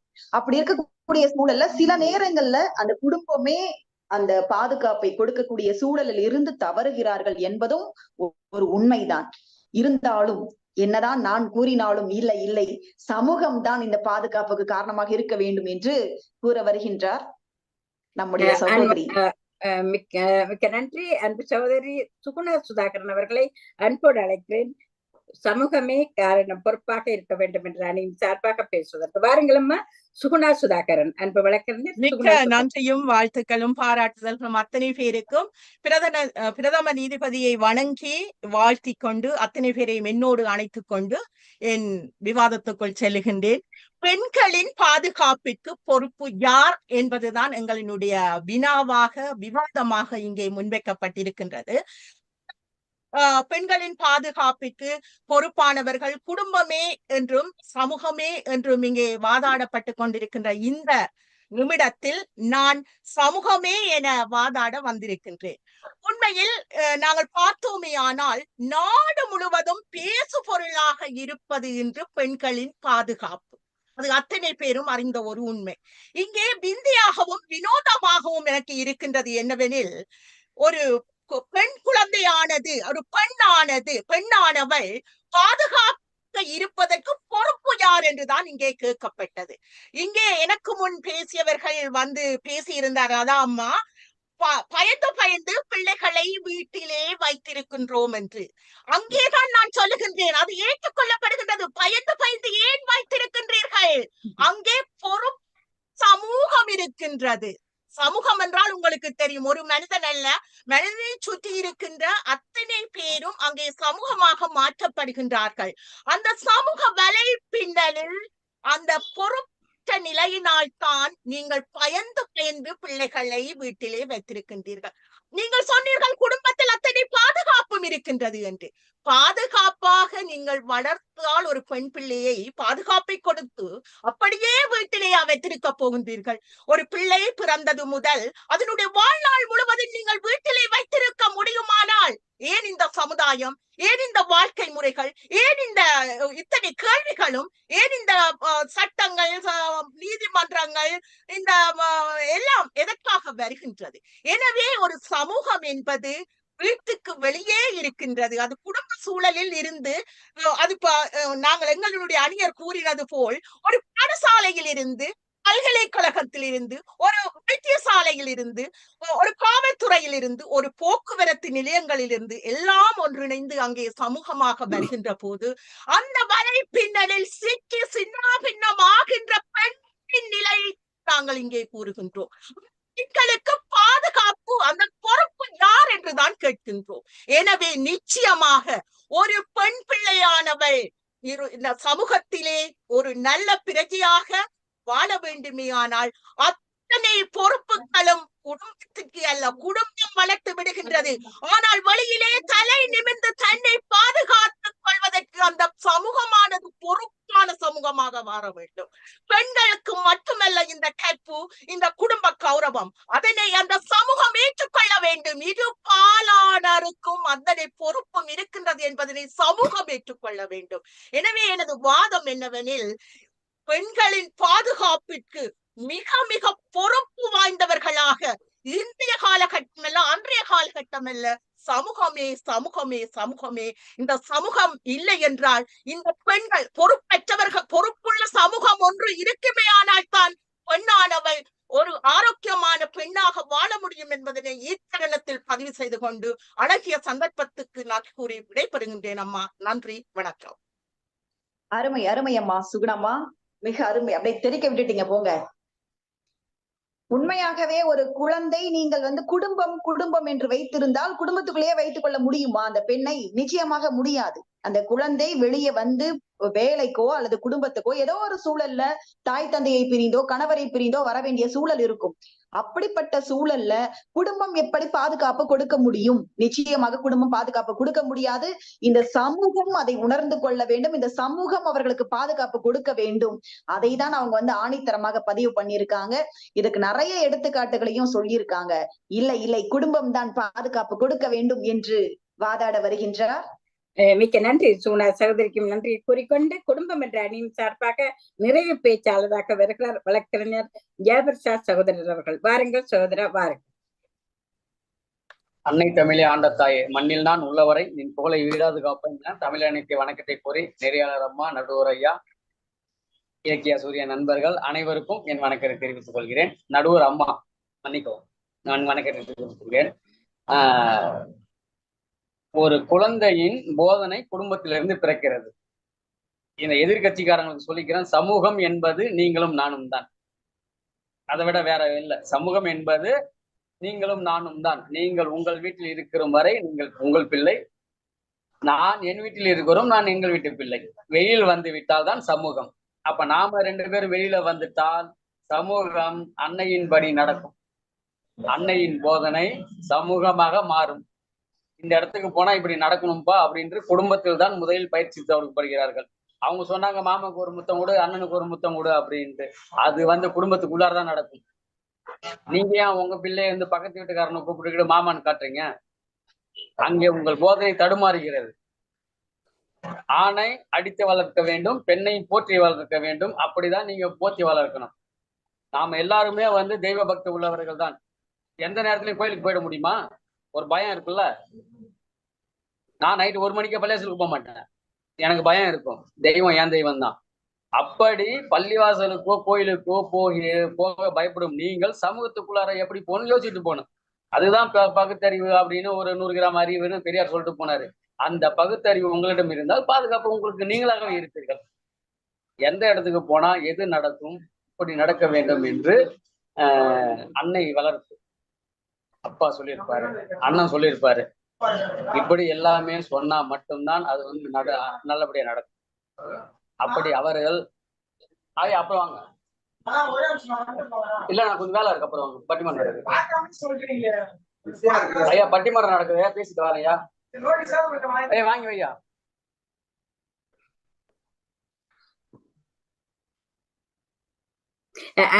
மியூட்டா இருக்கிறீங்க சகோதரா, மியூட்டா இருக்கிறீங்க. அப்படி ஒரு நல்ல சமூகம் உருவாக வேண்டும் என்றால் நல்ல பிள்ளைகள் குடும்பத்திலிருந்து வெளியே வர வேண்டும். நல்ல வளர்ப்பு தடுமாறாது, இது உண்மை. நான் தடுமாற மாட்டேன், நீங்களும் தடுமாற மாட்டீங்க. இந்த நம்பிக்கை நமக்கெல்லாம் இருக்கும்போது நம்ம சார்ந்த சமூகமும் அப்படி இருக்கும். நீங்க நினைக்கிற மாதிரி பிள்ளைங்க வெளில மாறி போகுது, அதுக்கு சமூகம் தான் பொறுப்புன்னா அங்க வீட்டுல பயம் இல்லைன்னு அர்த்தம், தெய்வத்திட்ட பயம் இல்லைன்னு அர்த்தம். அப்படி பயந்த பிள்ளைகள் சமூகத்தில் நல்ல அடையாளமாக இருப்பார்கள். நல்ல சமூகம் அங்க உருவாகும். வாய்ப்பளித்தமைக்கு நன்றி அம்மா. வணக்கம். நன்றிங்க ஐயா, அருமை. ஐயா அவர்கள் சொல்லியது போல நல்லது ஒரு குடும்பம், சிறந்தது ஒரு பல்கலைக்கழகம் அப்படின்னு சொல்லுவாங்க. அப்போ ஒரு குடும்பம் சரியாக இருந்தால் அந்த குழந்தைக்கு அந்த பயத்தையும் அந்த நம்பிக்கையையும் அளித்தால் நிச்சயமாக அந்த குழந்தையானது அந்த சமூகத்தில் வரும் பொழுது நல்ல குழந்தையாக வளரும். எந்த விதமான சிக்கல்களும் வராது. அது ஆண் குழந்தையாக இருந்தாலும் சரி, பெண் குழந்தையாக இருந்தாலும் சரி, இரு குழந்தைகளுக்கும் இந்த சமூகத்தை நன்கு கற்பித்து வெளியே அனுப்புங்கள். அந்த ஆண் பிள்ளை அந்த தவறை செய்யாது, பெண் பிள்ளையும் சரியாக தன்னுடைய கடமையை உணர்ந்து சரியாக நடக்கும். ஆகவே குடும்பம் தான் ஒரு குழந்தைக்கு பாதுகாப்பு அளிக்க வேண்டுமே தவிர, ஒரு பெண்களுக்கு பாதுகாப்பு அளிக்க வேண்டுமே தவிர சமூகம் கிடையாது. சமூகம் என்பது யாரு? நம்ம குடும்பம் தான். நம்ம வீட்டுல இருக்கிற வரைக்கும் நம்ம குடும்பம், வெளியில வந்தா நம்ம தான் சமூகம். ஆகவே இந்த சமூகம் என்பது நம்முடைய குடும்பத்திலிருந்து தான் தொடங்குகிறது. இந்த குடும்பம் முதலில் நமக்கு பாதுகாப்பு அளிக்க வேண்டும். அந்த உரிமையை, அந்த உண்மையை இந்த பிள்ளைகளுக்கு உணர்த்த வேண்டும் என்று மிக அருமையாக தன்னுடைய கருத்தை முன்வைத்திருக்கிறார். இதற்கு பதில் சொல்வதற்காக நம்முடைய புன்னகை அரசி திருமகள் அம்மா அவர்கள் நிறைய விவாத மேடைகளையும் கவி அரங்குகளையும் நிகழ்ச்சி ஒருங்கிணைப்புகளையும் செய்திருக்கக்கூடிய அம்மா அவர்கள் பதில் சொல்ல வருகிறார். இல்லை, நிச்சயமாக இந்த சமூகம் தான் பாதுகாப்பு அளிக்க வேண்டும் என்று வாதாட வருகிறார். வாருங்கள் அம்மா. மிக்க நன்றி அம்மா. இன்றைய பிரதமர் நீதிபதி அவர்களுக்கும் என் அணியினருக்கும் எதிரணியினருக்கும் என்னுடைய அன்பார்ந்த வணக்கத்தை நான் கூறிக்கொண்டு என் தகவலுக்கு வருகிறேன். பெண்களின் பாதுகாப்புக்கு பொறுப்பானவர்கள் சமூகம் என்ற அணியின் சார்பாக என் கருத்துக்களை முன்வைக்கிறேன். இங்கே குடும்பம் சார்பாக பேசியவர்கள் எல்லாம் தடுமாற்றம், பெண்களின் தடுமாற்றம், பெண்களின் சுதந்திரம் என்பதை அடிப்படையாக வைத்து அவர்கள் பேசினார்கள். ஆனால் இங்கே கேட்கப்பட்டது பெண்களின் பாதுகாப்பு. தடுமாற்றம் என்பது வேறு, அது நானாக பிழைவிடுவது. சுதந்திரம் என்பது நானாக எடுத்துக்கொள்வது. ஆனால் இங்கே கேட்பது அதுவல்ல, பாதுகாப்பு. எனக்கு நான் நின்று 60 தொட்டு கொண்டு நின்றாலும் கூட வீட்டை விட்டு வெளியே போய்விட்டு திரும்ப வரும்போது எனக்கு ஒரு பயம் இருக்கிறது. எனக்கு பாதுகாப்பு இருக்கிறதா இல்லையா என்ற பயம் இருக்கிறது. எங்களுக்கே இந்த நிலைமை என்றால் பெண்கள் குழந்தைகளை எண்ணி பாருங்கள். 2 வயது தொடக்கம், உண்மையில் 2 வயது குழந்தை தொடக்கம் 90 வயது அது கடந்தது, அது பிணமாக போன பின்பு கூட வன்புணர்வுக்கு உள்ளாக்குகிறார்கள். எங்கே இருக்கிறது பாதுகாப்பு? சமூகம், ஒரு மனிதன் ஒரு சமூக பிராணி என்பது எல்லோருக்கும் தெரியும். அந்த மனிதன் என்ற அந்த அடங்கலுக்காக பெண் அடங்கி இருக்கிறார். எனவே நாங்கள் பெண்களை எடுத்துக்கொள்வோம். அவள் சமூகமாக பவனி வரக்கூடியவள். குடும்பத்தில் இருந்து வெளியே போக வேண்டும். எதற்காக போக வேண்டும்? கற்றலுக்காக போக வேண்டும், தொழிலுக்காக போக வேண்டும். அவள் நாளாந்தம் அவள் முன்னேறி கொண்டிருக்கிறாள். அவளின் முன்னேற்றத்தை தடுக்க முடியாது. எனவே அவள் பாடசாலைக்கு செல்லும் போது பெற்றோர்கள் கொண்டு போய் விடுவார்கள். பாடசாலை பாதுகாப்பு வழங்குகிறதா? எத்தனை மாணவிகள் பாடசாலை ஆசிரியர்களால் சக மாணவர்களால் பாதுகாப்பற்ற நிலைமைக்கு தள்ளப்பட்டார்கள். அதே நேரம் வேலைக்கு சென்றவர் எத்தனை பேர் பாதுகாப்பு இல்லாமல் போய்விட்டார்கள். இங்கே கூறினார்கள் பெண்கள் கூறி வளர்க்க வேண்டும் என்று. உண்மையாக நாங்கள் கூறுகிறோம், எங்கள் நாட்டில் நடந்த சம்பவம் கிருஷாந்தி கொலை வழக்கில் என்ன நடந்தது? அந்த கிருஷாந்தி கொல்லப்பட்ட சம்பவத்தில் தம்பி போனார், அயலவர் போனார், தாய் போனார், எல்லோரும் கொல்லப்பட்டார்கள், புதைக்கப்பட்டார்கள். அந்த சென்றவர்களுக்கு கூட பாதுகாப்பில்லை. அதை விட வித்யாவுக்கு என்ன நடந்தது? சமூகமாக சேர்ந்து சீரழித்தார்கள். அண்மையில் கொல்கத்தா சம்பவம் என்ன கூறுகிறது? அரசாங்கமும் சமூகமும் சேர்ந்து மறைத்து எல்லாவற்றையும் புதைக்குழிக போட்டு விட்டது. அதை விட பொள்ளாச்சி என்ன கூறுகிறது? எங்களுக்கு ஒரு பெரிய ஒரு சமூகத்தை அவ்வாறு திரட்டி கொண்டு வந்து காட்டிவிடலாம். இவ்வாறான சம்பவங்கள் எல்லாம் எதை காட்டுகிறது? பாதுகாப்பு இல்லாத சமூகமாக எங்களுடைய சமூகம் இருக்கிறது. உண்மையில் நீங்கள் கூறி வளர்க்க வேண்டும் என்று கூறினீர்கள் ஒரு வார்த்தை. ஆண்களை கூறி வளர்க்க வேண்டும். அவர்கள் ஒரு வயது வரைக்கும் குடும்பத்துக்குள் இருக்கும் வரைக்கும் கட்டுப்பாடாக இருக்கிறார்கள். அதை கடந்து வெளியிலே வந்து ஒரு சமூகமாக அவர்கள் செயல்பட தொடங்கும் போது அவர்களுக்கு குரூர முகம் புகுகிறது. நாங்களும் அந்த வயது கடந்துதான் பயணித்து வந்தோம். ஒரு குரூர பார்வை, ஒரு சுரண்டல், ஒரு சில்மிசம். உண்மையில் ஒரு பாதுகாப்பாக நாங்க பயணிக்க முடியாது. பேருந்திலேயோ பஸ்லயோ நாங்கள் செல்ல முடியாத தன்மைகளை நாங்கள் அறிந்திருக்கிறோம். எங்கள் மாணவிகள் வந்து கூறியிருக்கிறார்கள், எங்கள் குழந்தைகள் கூறியிருக்கிறார்கள், உங்கள் குழந்தைகள் கூறியிருக்கிறார்கள். எல்லோருக்கும் இந்த அனுபவம் ஏற்படும். அடுத்ததாக உண்மையில் தாமதிக்கப்பட்ட தீர்ப்பு மறுக்கப்பட்ட நீதிக்கு சமம். இதுதான் எங்கள் நாடுகளில் நடைபெற்றுக் கொண்டிருக்கிறது. எந்த குற்றச் செயலும் செய்யுங்கள் என்று ஊக்குவிப்பதாக அந்த தீர்ப்பு தாமதமாக சென்று கொண்டிருக்கிறது. எனவே சமூகத்தில் பாதுகாப்பில்லை. சமூகம் வந்து அதற்கு பாதுகாப்பு வழங்குவதாக இருந்தால் அரசாங்கம் அதற்கு சரியான சட்டத்திட்டங்களை போட வேண்டும், வரையறுக்க வேண்டும், தண்டனைகளை வலுப்படுத்த வேண்டும். அடுத்ததாக வீட்டில் இருக்கும் போது நாங்கள் உண்மையில் பயப்படுவதில்லை. வீடு என்பது என்ன? நிம்மதி, ஒரு ஆரோக்கியம், எங்களுக்கு ஒரு சந்தோஷத்தையும் மகிழ்ச்சியையும் இன்பத்தையும் பாதுகாப்பையும் தருவதுதான் வீடு. அந்த வீடு எப்போதும் பாதுகாப்பாக இருப்பது இயல்பு. அது பாதுகாப்பாக இருப்பது அதற்குள் மட்டும்தான். ஆனால் பெண் என்பவள் அதற்குள் மட்டும் என்று வாழ்ந்துவிட முடியாதல்லவா? அவளுடைய சிறைகள் பறந்திருக்கிறது. உண்மையில் அந்த பட்டத்துக்கான சுதந்திரம் வந்து அதை பிடித்துக் கொண்டிருப்பவர்கள் குடும்ப தலைவர்கள் அல்ல குடும்பம் என்று சொல்லலாம். ஆனால் அதை அவள் எடுத்துக்கொண்டு சுதந்திரம் நானாக பிழைவிட வேண்டும், நானாக தவறுவிட வேண்டும் என்று நினைக்கும் ஒரு சில விதிவிலக்குகள் இருக்கின்றன. அதை விட்டு தள்ளுங்கள். ஆனால் எங்களுக்கு பாடசாலைகளில், நாங்கள் வேலை செய்யும் இடங்களில், பயணங்களில் பாதுகாப்பற்ற நிலையைத்தான் நாங்கள் இங்கே குறிப்பிடுகிறோம். அந்த வகையில் உண்மையில் பல உதாரணங்களை காட்ட முடியும். வைத்தியசாலைகளில் பணிபுரியும் தாதிகள், வைத்தியர்கள் கூட பல தவறுகளுக்கு இடமளித்தால் தான் அங்கே வேலையை தொடர்ந்து செய்யக்கூடிய வாய்ப்புகள் இருக்கிறது. தனியாக வைத்தியசாலையை மட்டும் குறிப்பிட முடியாது. பல தொழில் புரியும் பணியகங்கள் கூட பிழை என்று தெரிந்தாலும் அந்த சமூகத்தினுடைய பார்வையும் அந்த கட்டுப்பாடும் அந்த அவர்களை அதற்கு ஈடுபடுத்துகிறது. அந்த ஈடுபடுத்தினால், அதை தெரியப்படுத்தினால் உடனடியாக வேலை வாய்ப்பு இழக்கக்கூடியதாக இருக்கிறது. இவ்வாறான தன்மைகள் சமூகத்தினால் திரும்ப திரும்ப பெண்கள் மீது திணிக்கப்பட்டு பெண்கள் பாதுகாப்பு நிலைமையிலே வாழ்ந்து கொண்டிருக்கிறார்கள். எனவே பெண்களின் பாதுகாப்புக்கு பொறுப்பாக இருக்க வேண்டியது சமூகம் என்பதை ஆணித்தரமாக கூறி என்னுடைய வாதத்தினை நிறைவு செய்கிறேன். நல்லதொரு வாய்ப்புக்கு நன்றி, வணக்கம். மிக அருமையம்மா. இந்த குடும்பம் என்னதான் நமக்கு நம்பிக்கையை கூறி வளர்த்தாலும், நம்பிக்கை என்ற தன்னம்பிக்கை என்ற விதையை விதைத்தாலும் நமக்கு தேவையான பாதுகாப்பை நிச்சயமாக இந்த சமூகம் தான் வளர்க்க வேண்டும் என்று தன்னுடைய வாதத்தை முன்வைத்துள்ளார். 8 பேர் அவையில மிக அழகாக தங்களுடைய வாதங்களை முன்வைத்தீர்கள். கேட்க எனக்கு அப்படியே ஒரு உணர்வு பூர்வமாக இருந்தது. நன்றாக தான் இருந்தது 1 மணி நேரம். ஆனால் இப்பொழுதுதான் எனக்கு வயிற்றை கலக்கி கொண்டிருக்கிறது. என்ன முடிவை, உங்களுக்கு தீர்வை கூறுவது என்று. தீர்ப்பு என்று சொல்ல முடியாது, நிச்சயமாக இது தீர்ப்பாகாது, தீர்வு என்றுதான் சொல்ல வேண்டும். என்ன தீர்வை கூற வேண்டும் என்று நான் யோசித்துக் கொண்டிருக்கிறேன். அதற்கு முன்பு இன்னும் சில விஷயங்கள், நீங்கள் வைத்த வாதங்களிலிருந்து சில கருத்துக்களை நான் முன்வைக்க முதலில் விரும்புகின்றேன். அம்மா சொன்னது போல, திருமகள் அம்மா சொன்னது போல, நீங்கள் வந்து குடும்பம் பாதுகாப்பு அளிக்கிறது என்று சொன்னாலும் இந்த சமூகம் எங்கே பாதுகாப்பு அளிக்கிறது என்று சொல்கிறீர்கள். ஆனால் நம்ம குடும்பம் என்று பார்க்கும் பொழுது இது மதுரை பக்கம் நடந்த ஒரு உண்மை சம்பவம். எல்லாமே உண்மை சம்பவங்கள் தான் நீங்க முன்வைத்தீர்கள். அடுத்தடுத்து ஒரு மருத்துவமனையில 16 குழந்தைகள் வந்து காணாமல் போகிறது. அத்தனையும் குழந்தைகள் சின்ன 2 வயசு 3 வயதுக்கு உட்பட்ட அந்த குழந்தைகள் வந்து ஒரு சில ஆண்டுகளுக்கு முன்பு, ஒரு சில மாதங்களுக்கு முன்பு காணாமல் போகிறது. ஒரு 15 குழந்தைகள் காணாமல் போன பிறகு 16வது குழந்தை வரும்போது இந்த மாதிரி என்னுடைய குழந்தை காணாமல் போய்விட்டது என்று ஒருத்தர் வந்து பதிவு செய்யறாங்க.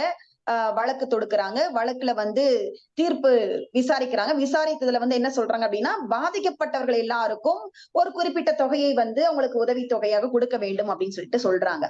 ஒரு 5000மோ 10,000மோ அந்த தொகை வந்து கொடுக்க சொல்லப்படுகிறது. அடுத்து அவர்களுக்கு அந்த உதவி தொகையும் வாங்கிட்டு அவங்க குழந்தைக்கு, அதாவது 10 மாதம் பெற்றெடுத்து வளர்த்த அந்த சுமந்து பெற்றெடுத்த அந்த குழந்தைக்கு அவங்க கொடுக்கப்படக்கூடிய நீதி எவ்வளவு என்று பார்த்தோமானால் நீதியும் 10,000 ரூபாயோ 5,000 ரூபாயோ வழங்கப்படுகிறது. இதை பெற்றுக்கொண்டு சில பெற்றோர்கள் அமைதியாயிட்டாங்க. ஆனா அடுத்த நாள் வந்து அந்த நீதிபதியுடைய வீட்டிற்கு ஒரு பார்வை திறன் அற்ற ஒரு தம்பதிகள் வந்து போகிறார்கள். அவங்க போகும்போது நீதிபதி வந்து கேட்கிறார், என்ன வேண்டும் அப்படின்னு சொல்லிட்டு. அவர் நினைச்சிட்டாரு இவங்க வந்து அந்த நீதி கேட்டு வந்து, அதாவது அந்த பணம் கேட்டுதான் வந்திருக்காங்க போல, உங்களுக்கான பணம் வந்து இங்க கொடுக்கப்படாதுமா, கொடுக்க வேண்டிய இடத்துல கொடுப்பாங்க, நீங்க அங்க போய் பாருங்கன்னு சொல்லும் போது அந்த அம்மா சொல்றாங்க, அந்த பார்வையற்ற அந்த அம்மா வந்து சொல்றாங்க, எனக்கு வந்து அந்த 5,000 ரூபாய் பணம் வேண்டாம் ஐயா, எனக்கு என்னுடைய குழந்தையை திரும்ப கண்டுபிடித்து தாருங்கள், அது போதும் எனக்கு என்று அவங்க வேண்டுகிறார்கள். அந்த இடத்தில் அந்த குழந்தைக்கு பாதுகாப்பாக இருப்பது யார் என்று பார்த்தோமானால் நிச்சயமாக அந்த தாயும் தந்தையும் தான். அது குடும்பம் பாதுகாப்பு அளிக்க வேண்டியது. சரி, இப்படியே நம்ம குடும்பம் பாதுகாப்பு அளிக்கிறது என்று நாம் பார்த்தோமானால் அடுத்தது அப்படியே நம்ம சென்னைக்கு வருவோம். சென்னைக்கு சில மாதங்களுக்கு முன்பு பார்வையும் அந்த கேட்கும் திறனமற்ற ஒரு குழந்தையை அந்த பள்ளிக்கூடத்துக்கு செல்கிறது வருகிறது. அந்த குழந்தையை 17 பேர்கள் தொடர்ந்து தொல்லை கொடுத்துள்ளார்கள், பிரச்சனைக்கு உள்ளாகி இருக்காங்க. அப்ப அந்த குழந்தை வந்து யாரிடமும் அதை சொல்ல முடியல. ஏன் சொல்ல முடியல அப்படின்னு சொன்னா, அந்த குழந்தைக்கு இவங்க கொடுத்தது வந்து இதெல்லாம் ஒன்றும், நான் ஏற்கனவே சொன்னது போல முத்தம் கொடு அந்த மாதிரி எல்லாம் சொல்லி வளர்க்கும் போது அந்த குழந்தைக்கு அது ஒன்றும் பெரியதாக படலையா, இல்ல அது சொல்லக்கூடிய தன்மை அதுகிட்ட இல்லையா என்னவென்று தெரியவில்லை. அடுத்து அந்த குழந்தையுடைய அம்மாவும் இந்த கருத்தினை முன்வைக்கவில்லை, யாரிடமும் எடுத்து சொல்லவில்லை. ஆனால் அந்த குழந்தையோட பிறந்த அந்த சகோதரி வந்து செய்யறாங்க, என்னுடைய தங்கைக்கு ஏற்பட்டது போல, என்னுடைய தங்கைக்கு காதும் கேட்காது, வாயும் பேசாது, கண்ணும் தெரியாது, இப்படிப்பட்ட இந்த குழந்தைக்கு ஏற்பட்ட அந்த நிலைமை வேற எந்த பெண்ணுக்கும் ஏற்படக்கூடாது என்பதற்காக அந்த வழக்கை இந்த சமூகத்திற்கு கொண்டு வந்து தெரிவிக்கிறாங்க அந்த பெண், அந்த சகோதரி. இப்படி குடும்பம் என்னதான் பாதுகாப்பு கொடுத்தாலும், நம்பிக்கையை கொடுத்தாலும், தன்னம்பிக்கையை விதைத்தாலும் அந்த குழந்தைகள் பாதுகாப்பாக வளர்கிறார்களா என்று கேட்டால் நிச்சயமாக பாதுகாப்பாக வளரவில்லை. பாதுகாப்பாக வேலைக்கு செல்கிறார்களா என்றால் இல்லை. நான் என்னுடைய சொந்த ஊர் திருப்பத்தூரில் இருந்து இந்த வேலூர்ல இருந்து ஒரு 15 கிலோமீட்டர் தொலைவில் இருக்கக்கூடிய சேர்க்காடு என்ற கிராமத்தில் நான் ஒரு கல்லூரியில பணிபுரிந்து கொண்டிருக்கிறேன் என்றால், நான் இந்த இடத்தில் பாதுகாப்பாக இருக்கிறேன் என்றால் இதற்கு காரணம் யார் என்றால் என்னோட குடும்பம். நான் வாரத்திற்கு ஒரு முறை வீட்டிற்கு செல்வேன். அந்த வாரம் ஒரு முறை வெள்ளிக்கிழமையானால் நான் செல்வேன், மீண்டும் திங்கட்கிழமையானால் திரும்ப வருவேன். இந்த 2 நாட்கள் மட்டும்தான் என்னுடைய குடும்பம் எனக்கு பாதுகாப்பை கொடுக்க முடியும். மீதம் இருக்கக்கூடிய 5 நாட்கள் நான் பயணம் செய்யக்கூடிய பொழுது, இந்த விவாத மேடையை முடித்துவிட்டு நான் பயணம் தொடங்க போகிறேன். அந்த பயண நேரத்திலும் திரும்ப நான் வரக்கூடிய அந்த பயண நேரத்திலும் எனக்கு பாதுகாப்பாக இருக்க வேண்டியது யார் என்று கேட்டால் இந்த சமூகம் தான். அப்படி இருக்கக்கூடிய சூழ்நிலையில் இந்த குடும்பம் எவ்வளவு தூரம் நமக்கு வந்து பாதுகாப்பு அளிக்க முடியும்? நிச்சயமாக அந்த குடும்பம் மட்டும் அனைத்து இடங்களிலும் பாதுகாப்பு அளிக்க முடியாது. நீங்க முதல்ல இருந்து சொன்னாங்க, குழந்தைக்கு வந்து பாண்டுரங்கன் ஐயா வந்து சொன்னாங்க, அந்த குழந்தைக்கு சொல்லி கொடுத்து வளங்கப்பா, சொல்லி கொடுத்து வளர்த்தீங்கன்னா நிச்சயமா அந்த குழந்தை வந்து பாதுகாப்பா இருக்கும்னா. என் குழந்தை நல்ல குழந்தைதான்பா, எந்த குழந்தையிலும் பிறக்கையிலே நல்ல குழந்தைதான், அன்னையின் வளர்ப்புலதான் இருக்குன்னு சொல்லி நம்ம திரைப்பட பாடல்கள் எல்லாம் கேட்டிருக்கிறோம். நிறைய கவிஞர்களும் எழுதியிருக்காங்க, பண்ணியிருக்காங்க. எல்லா குழந்தையும் சரி நல்லாதான் சொல்லி கொடுத்து வளர்க்கிறோம், எல்லாமே நல்லாதான் பண்றோம். ஆனால் அது செல்லக்கூடிய இடத்தில் அந்த குழந்தை நல்ல குழந்தையாக தான் இருக்கிறது. பாண்டுரங்கன் ஐயா அவர்களே சொன்னாரு, நீ வந்து பொறுப்பா இருப்பா, இந்த மாதிரி சிக்கல் எல்லாம் வரும் அப்படின்னு சொல்லி நீ சொல்லி கொடுத்து வளங்க. பொறுப்பா இருக்காங்க. அவங்க சொல்றதெல்லாம் வந்து அவன் வாய் பேசுறானா அமைதியா போறாங்க, ஏதாவது திட்டுறானா அமைதியா போறாங்க, கிண்டல் பண்றாங்களா அமைதியா போறாங்க. இப்படி என்னதான் அமைதியாக போனாலும் அந்த குழந்தையை கொஞ்ச காலத்துக்கு அது அமைதியா போகுதுன்னு சொன்னா அடுத்த உடனே அவங்க வந்து சொல்லுவாங்க, ஆசிட் அந்த திரவியத்தை கொண்டு வந்து முகத்துல வீசுவாங்க. அப்பயும் நம்மளால அமைதியா இருக்க முடியுமா? பெற்றெடுத்த தாய் தந்தையாக அந்த குழந்தையின் முகத்தில் வீசப்பட்ட அந்த திரவியத்தை ஏற்றுக்கொண்டு நம்மால் அமைதியாக இருக்க முடியுமா என்று கேட்டால் அமைதியாக இருக்க முடியாது. அப்ப எங்கே நம்ம குடும்பம் வந்து பாதுகாப்பு அளிக்கின்றது? பாதுகாப்பு அளிக்கின்றது எங்க? குடும்பத்துல இருக்கிற வரைக்கும். வீட்டை விட்டு அந்த வாசற்படியை தாண்டி வெளியே செல்லும் வரை உன்னால் பாதுகாப்பு அளிக்க முடியும். வீட்டை தாண்டி செல்லும் போது உன்னால் நிச்சயமாக பாதுகாப்பு கொடுக்க முடியாது. ரமணி அம்மா அவர்கள் சொன்னாங்க, நீங்க வந்து வண்டியில கூட்டிட்டு போகும்போது அதுக்கு வந்து பாதுகாப்பாக கொண்டு போகணும், கார்ல கூட்டிட்டு போகும்போது நீங்க வந்து பாதுகாப்பாக கூட்டிட்டு போகணும் அப்படின்னு சொல்லிட்டு. அந்த மாதிரி வண்டியில போகும்போதும் இதுல கார்ல மகிழுந்துல போகும்போது நீங்க பாதுகாப்பு அளித்தால் மட்டும் போதுமா? எந்நேரமும் 24 மணி நேரமும் 365 நாட்களும் அந்த குழந்தை வாழக்கூடிய பிறந்ததிலிருந்து அது இறக்கும் வரை இருக்கக்கூடிய அனைத்து நேரங்களிலும் நம்மால் பாதுகாப்பு அளிக்க முடியுமா என்று கேட்டால், ஒரு குடும்பமாக ஒரு தாய் தந்தை மட்டும் அவற்றிற்கு பாதுகாப்பு அளித்து விட முடியாது. கூட பிறந்த சகோதரன் எவ்வளவு நாளைக்கு வருவான்? அவனுக்கு திருமணம் ஆகிற வரைக்கும் அவன் பாதுகாப்பு கொடுப்பான். கட்டிய கணவன் எவ்வளவு நாளைக்கு பாதுகாப்பு கொடுப்பான்? ஒரு குழந்தை பிறக்கும் வரை. அடுத்து அந்த குழந்தைய பள்ளிக்கூடத்துக்கு அடுத்து உன்னையே பார்த்துட்டு இருக்க முடியுமாடி, என் பிள்ளைய நான் பார்க்க வேணாமா, நான் வேலைக்கு போக வேணாமா அப்படின்னு சொல்லிட்டு அவர் வந்து வேலைக்கு கிளம்பிடுவார். அப்ப அந்த பெண்ணுக்கு யார் பாதுகாப்பு கொடுப்பது? குடும்பத்தில் இருக்கக்கூடிய மாமியார், மாமனார் இவர்கள் எல்லாம் கொடுக்க முடியுமா அப்படின்னு சொல்லி கேட்டா அவர்கள் வயதானவர்கள். அப்ப அந்த இடத்துல யார் வந்து பாதுகாப்பு கொடுக்க வேண்டும் என்றால் நிச்சயமாக இந்த சமூகம் தான் பாதுகாப்பு கொடுக்க வேண்டும். இந்த பெண்களுடைய பாதுகாப்பிற்கு யார் காரணம் என்றால், குடும்பம் என்னதான் பாதுகாப்பு கொடுத்தாலும் சமூகம்தான் முழுக்க முழுக்க முழுக்க பொறுப்பு என்று கூறி என்னுடைய தீர்வினை நான் முன்வைக்கின்றேன். இது தீர்ப்பு கிடையாது, தீர்வு மட்டுமே. சமூகத்தில் உள்ளவர் அனைவரும் இது தன்னுடைய குழந்தை, தன்னுடைய குடும்பம். ஒரு பெண் வந்து சாலையில் நடந்து செல்கிறாள் என்றால் நிச்சயமாக அந்த பெண் என்னுடைய பிள்ளை, என் பிள்ளை, அந்த பிள்ளைய பார்க்கும் போது என் பிள்ளை மாதிரியே இருக்குப்பா அப்படின்னு சொல்லி ஒரு ஆண் நினைக்கின்றார் என்றால், ஒரு தாய் நினைக்கின்றார் என்றால், ஒரு சகோதரன் நினைக்கின்றான் என்றால், ஒரு நண்பன் நினைக்கின்றான் என்றால் நிச்சயமாக இந்த பெண்கள் மட்டும் கிடையாது, இன்னைக்கு ஆண் பிள்ளைகளுக்கு கூட எவ்வளவோ சிக்கல்கள் வந்துட்டு இருக்கு. நம்ம பெண்கள் அப்படிங்கிறதுனால நிறைய சிக்கல்களை முன்வைத்துக் கொண்டிருக்கிறோம். சொல்ல முடியாமல் ஆண்களுக்கு எவ்வளவோ சிக்கல் இருக்கிறது. இந்த சிக்கல்கள் எல்லாம் தீர வேண்டும் என்றால் நிச்சயமாக அந்த மாற்றம் என்பது குடும்பத்தில் இருந்து உருவானாலும் சமூகம் மட்டும்தான் முழுமையான பொறுப்பை ஏற்க வேண்டும் என்று என்னுடைய தீர்ப்பை நான் முன்வைக்கின்றேன். இதுவரை என்னுடைய கருத்துக்களை கேட்டறிந்த ஆன்றோர்களுக்கும் சான்றோர்களுக்கும் வாய்ப்பளித்த தாளை உதயநேசன் ஐயா அவர்களுக்கும் மற்றும் என்னுடைய மாணவர்கள் என்று சொல்லக்கூடிய என்னுடைய சகோதரிகளுக்கும் என்னுடைய மனமார்ந்த நன்றியை தெரிவித்துக் கொள்கிறேன். மேரி அம்மா அவர்கள் மிக அழகாக இந்த நிகழ்ச்சியை ஒருங்கிணைத்துக் கொண்டிருக்கிறார். அவர்களுக்கும் என்னுடைய மனமார்ந்த நன்றியை தெரிவித்துக் கொள்கிறேன். நன்றி, வணக்கம். மிக்க நன்றி அம்மா. சமூகம் சார்ந்து மிக பொறுப்புணர்வோடு மிக அற்புதமான தீர்வினை தந்திருக்கிறீர்கள். மிக்க மிக்க நன்றி. இந்த 93வது அரங்கம் மிகவும் சீரும் சிறப்புமாக இப்பொழுது நிறைவுக்கு வந்திருக்கிறது. அடுத்த வாரம் மீண்டும் ஒரு அழகான ஒரு சமூகம் நோக்கிய தலைப்போடு சமூகம் சார்ந்த எங்கள் வழக்கறிஞர்களோடு அந்த அரங்கினை அணி செய்யும் முகமாக ஒருங்கிணைப்பு செய்யும் ரதி கமலான் சகோதரி அதனை ஒருங்கிணைப்பு செய்வார். தொடர்ந்து பயணிப்போம். அனைவருக்கும் மிகுந்த நன்றியும் வாழ்த்துக்களையும் தெரிவித்துக் கொண்டு விடைபெறுகிறேன். நன்றி, வணக்கம். சிறப்பான தீர்ப்பு வழங்கிய ரூபாமாவுக்கும் நன்றி. நன்றிங்கம்மா. நன்றி. சிறப்பான அரங்கம். அனைவருக்கும் நன்றி, வாழ்த்துக்கள். நன்றி.